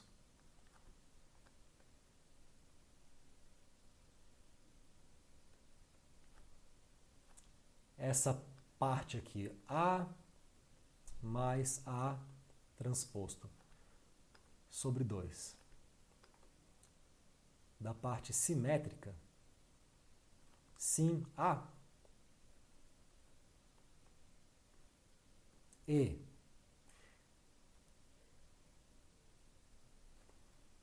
A menos A transposto sobre 2 de uma parte antissimétrica, que eu vou chamar de assim, A, então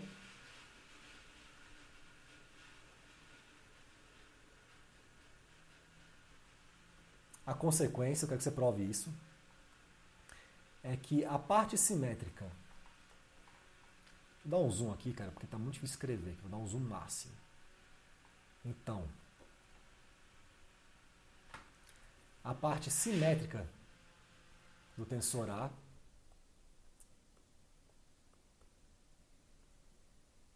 é igual o transposto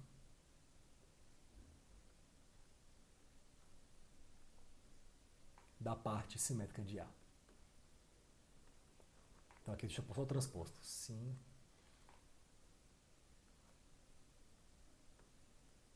Aqui eu estou representando esse cara assim. Isso aqui é um tensor de segunda ordem, tá, galera? Isso aqui é tensor segunda ordem.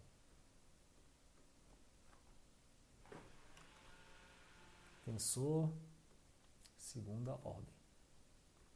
Eu quero que esse tensor de segunda ordem, que é a parte simétrica de um tensor A genérico, ele vai ser igual ao seu transposto. A parcela simétrica transposta é igual à parcela simétrica não transposta, né? Provar isso daí. E também quero que você prove o seguinte, que a parcela antissimétrica de A é igual a menos o transposto da parcela antissimétrica de A. Provar isso daqui. Tem uma característica interessante. Tensores simétricos são aqueles... Deixa eu pôr minha cabecinha aqui, pronto. Tensores simétricos são aqueles que são iguais ao seu transposto, tá? E tensores antissimétricos, eles não só não são simétricos, como eles são identicamente o negativo do seu transposto. Isso é uma característica específica de tensores antissimétricos, tá? Também quero que você prove outra coisa também interessante, que é o seguinte.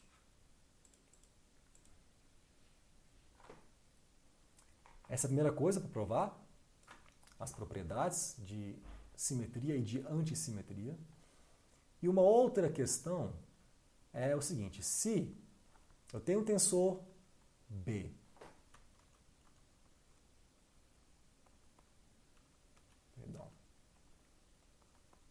que é igual a menos B transposto, então B antissimétrico, então vai existir uma relação, que eu acho uma relação bem interessante, que é, cadê essa relação? Top, que B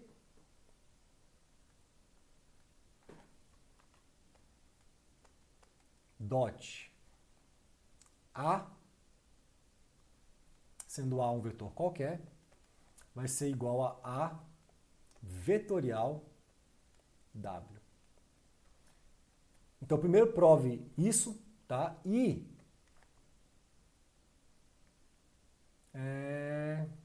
mostre a relação entre as componentes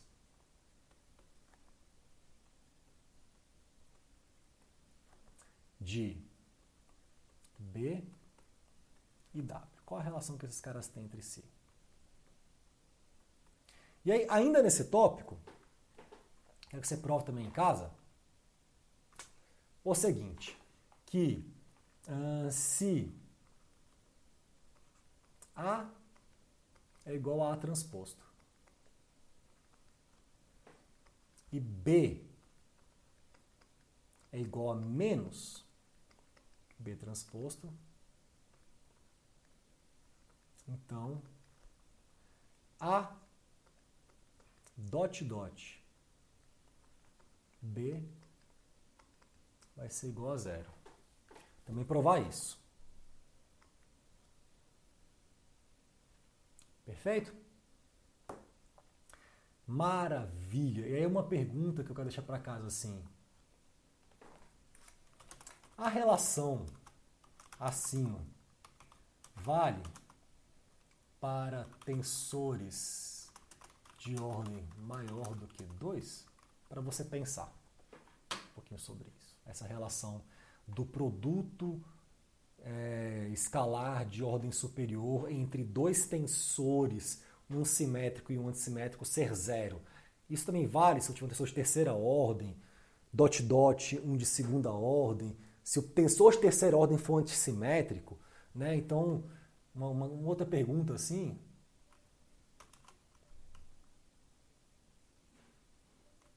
Como você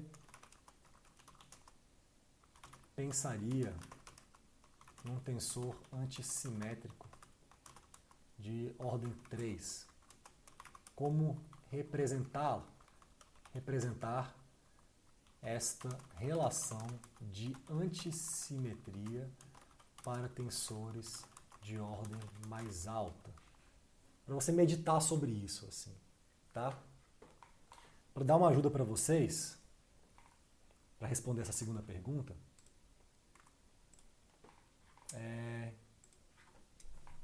eu vou fazer a seguinte pergunta. O que acontece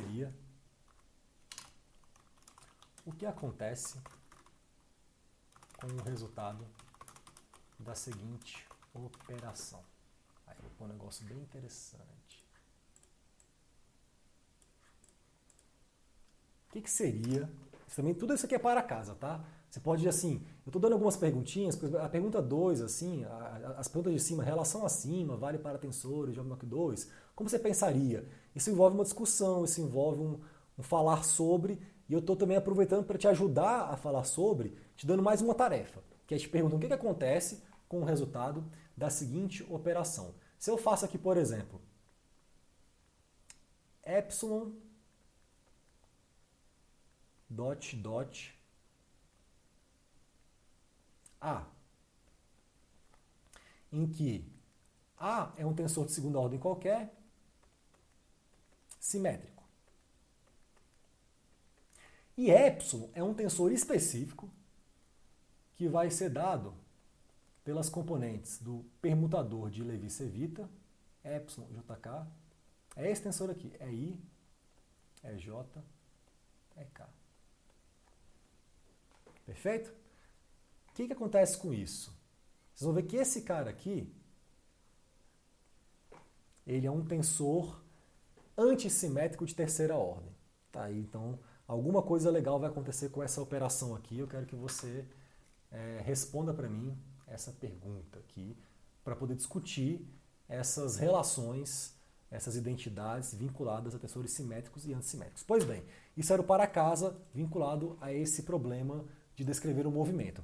Mas lembre-se que a gente está no processo ainda de tentar entender melhor esse movimento. Eu só introduzi aqui a ideia de você abrir um tensor, né, de segunda ordem em termos de parcelas simétricas e antissimétricas. Farei o mesmo com esse tensor gradiente de velocidade transposto. Então eu vou recuperar aqui a minha análise que eu tinha do movimento da fibra. Ctrl C. Então voltando para a fibra aqui embaixo. Deixa eu apagar isso daqui. Para a gente aplicar então essas ideias a esses tensores, ao tensor gradiente de velocidade transposto. Então aqui, aplicando essa ideia de decomposição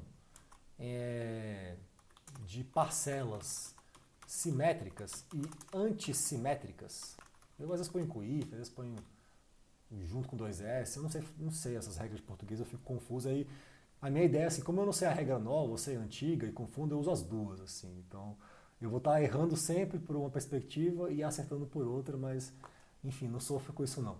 Então, aplicando essa ideia da decomposição, assim, para o tensor gradiente de velocidade, no contexto da descrição do movimento da fibra, o que a gente vai ter, deixa eu colocar isso aqui, fonte preta, é o seguinte, esse termo aqui, o grade de V transposto dx, eu vou quebrar esse cara em outros termos. Eu vou ter aqui a primeira parcela, que vai ser a parcela simétrica, que eu vou colocar assim, ó, caneta, obrigado. Grade V, tudo isso transposto, mais, aí eu vou colocar assim, ó, grade V transposto sobre 2, que é a primeira parcela, parcela simétrica.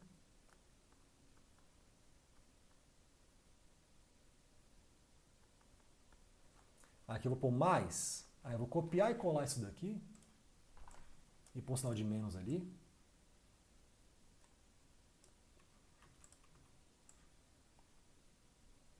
Então aqui, só tirar esse sinal de mais, e põe um sinalzinho de menos, que seja decompôs na parcela antissimétrica. Fazer o seguinte, eu vou colocar esse cara aqui, tá muito feia essa minha fonte aqui, esse hieroglifo. Deixa eu colocar uma fontezinha bonitinha, isso aqui não me custa nada, velho. Tão rápido, fica tão mais legal. Então a minha parcela simétrica, olha que coisa mais bonitinha. Tá até muito pequeno, na verdade, posso pôr bem maior, né? O 9. Perfeito, ótimo. E aqui a parcela antissimétrica, que eu vou pôr de vermelho para a gente poder destacar uma diferença entre elas. Parcela antissimétrica. Vou pôr com 2 S porque eu estava afim. Antissimétrica, perfeito. Aqui, né, é claro, eu posso também organizar isso melhor. Eu fiz questão de colocar em termos do transposto, porque eu estou pegando o gradiente de velocidade transposto e estou aplicando em cima desses, né, usando essa decomposição. Tudo isso aqui ainda, galera, eu tenho que fazer o seguinte, para ficar bonitinho, colocar aqui um grande chaves, escalar dx. Então eu vou ter essas duas parcelas, que eu decompus o meu tensor gradiente de velocidade transposto, que vão estar associadas ao movimento, né? São tensores de segunda ordem que vão estar transformando a fibra, transformando a identidade da fibra de acordo com o direcionamento que o meu escoamento vai dar para esse movimento. O transposto do transposto é a própria variável, então eu poderia muito bem aqui, para finalidades didáticas, apagar isso daqui, né? E pegar esse cara aqui, tudo olha que bonitinho, apagar isso daqui, porque eu transpus o transposto, então eu peguei o próprio cara. Aqui a mesma coisa, ó. Isso aqui, o transposto é o próprio gradiente de velocidade. Então posso apagar aqui. E aí eu vou ter então uma forma mais simples de representar. Esse cara aqui, a ordem que eu coloco assim meio que tanto faz, assim, né? Tipo, então, se é grade V transposto mais grade V, ou grade V mais grade V transposto, tanto faz a ordem, porque é uma soma, assim, né? Então, por mais que eu tenha o gradiente de V transposto diferente do gradiente de V, a soma tanto faz aqui a ordem, tá? Esse aqui não. Então, eu posso falar o seguinte, que essa parcela simétrica, na verdade, eu vou representar ela como sendo grade V mais o grade V transposto sobre 2. Esse cara eu vou chamar de tensor D. E esse cara aqui, a parcela antissimétrica, eu vou então representar como sendo, eu vvou transpor assim, mudar a ordem, como sendo grade V menos o grade V transposto, tudo isso sobre 2, com um sinalzinho de menos aqui na frente. Eu troquei então a ordem, né? Ficou então é isso mesmo, menos com menos mais, grade V, beleza. E esse cara eu vou falar que ele vai ser menos, ou melhor, vou pôr aqui, menos W. Esse tensor D é um tensor comum e o W também, da mecânica dos fluidos, né, em que esse D é o tensor taxa de deformação. A gente pode pôr esse nomezinho aqui, tensor taxa de deformação.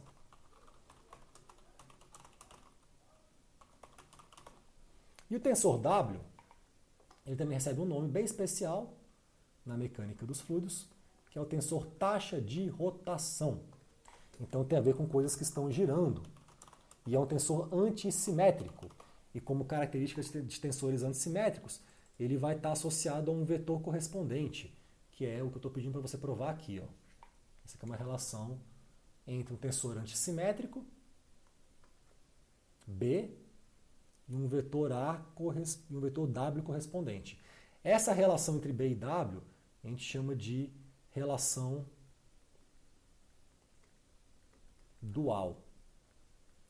Todo tensor antissimétrico tem um vetor dual correspondente. O W, a gente fala que ele é... Cadê minha canetinha que eu perdi ela?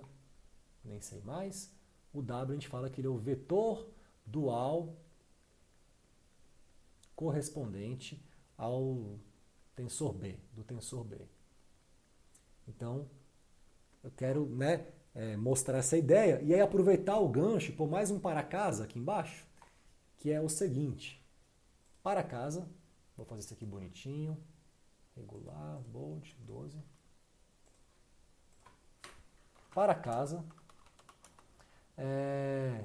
mostre quem é o vetor dual do tensor taxa de rotação. Que vetor é esse? Se eu falei que todo tensor antissimétrico tem um vetor dual correspondente, que é um vetor que vai respeitar essa relação dual aqui, ó, né, a relação dual, ela seria isso daqui, ó. Vou colocar ela mais bonitinha aqui no lugar dela correto. A relação dual é isso que eu sublinhei aqui, ó. Que é a relação dual. Faltou o L que ficou aqui embaixo. Vem a L. Então a relação dual é essa relação de um tensor antissimétrico, dot um vetor qualquer, e isso vai ser igual a esse mesmo vetor para arbitrário vetorial, né, W, em que W é o vetor dual do tensor B antissimétrico. A pergunta é, quem é o vetor dual do tensor taxa de rotação? Que vetor é esse? É para você chegar em casa, usar isso e descobrir.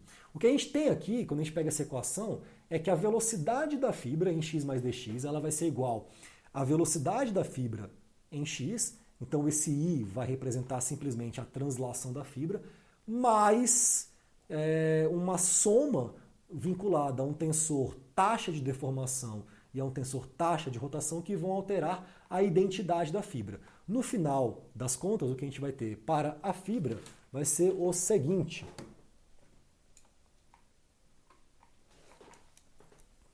Que V, deixa eu aumentar aqui a minha lousa.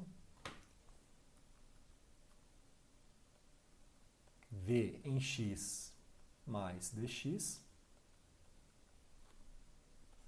vai ser igual a V em x.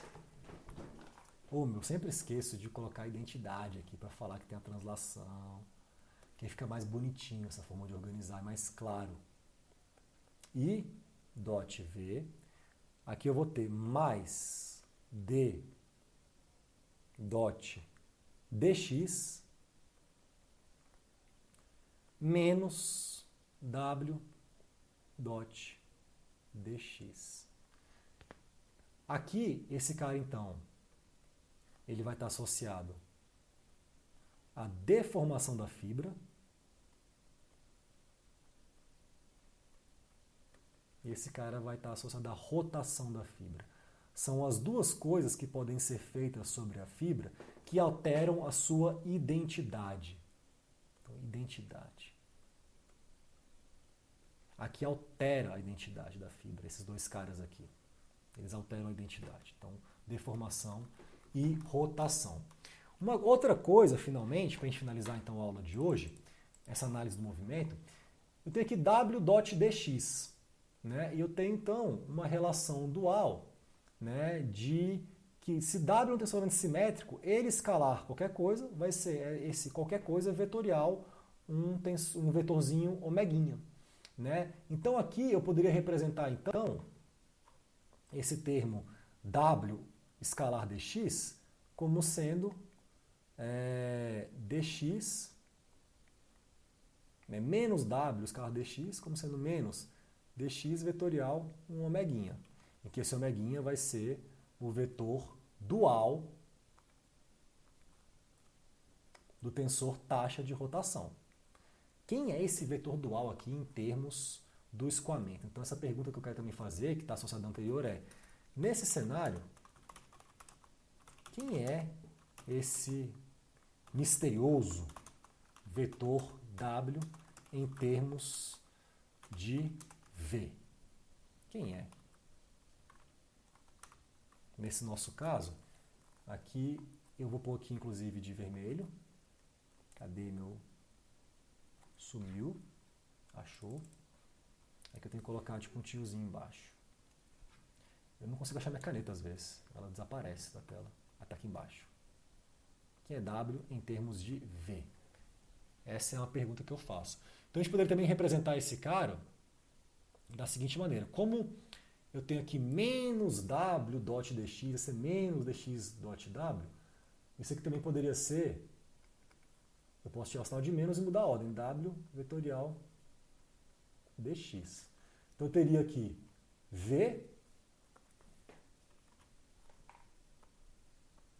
em x mais dx, como sendo igual a V em x. Sempre esqueço, porque tenho preguiça às vezes de pensar direito. E escalar V de x, translação, mais uma deformação vinculada ao tensor D,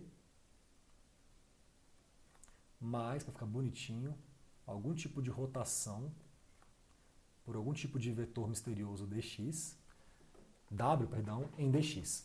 Então, translação, esse cara aqui. Aqui eu tenho deformação e aqui eu tenho rotação. Vamos escrever isso para finalizar a aula de hoje, para ficar bonitinho, para ficar organizado.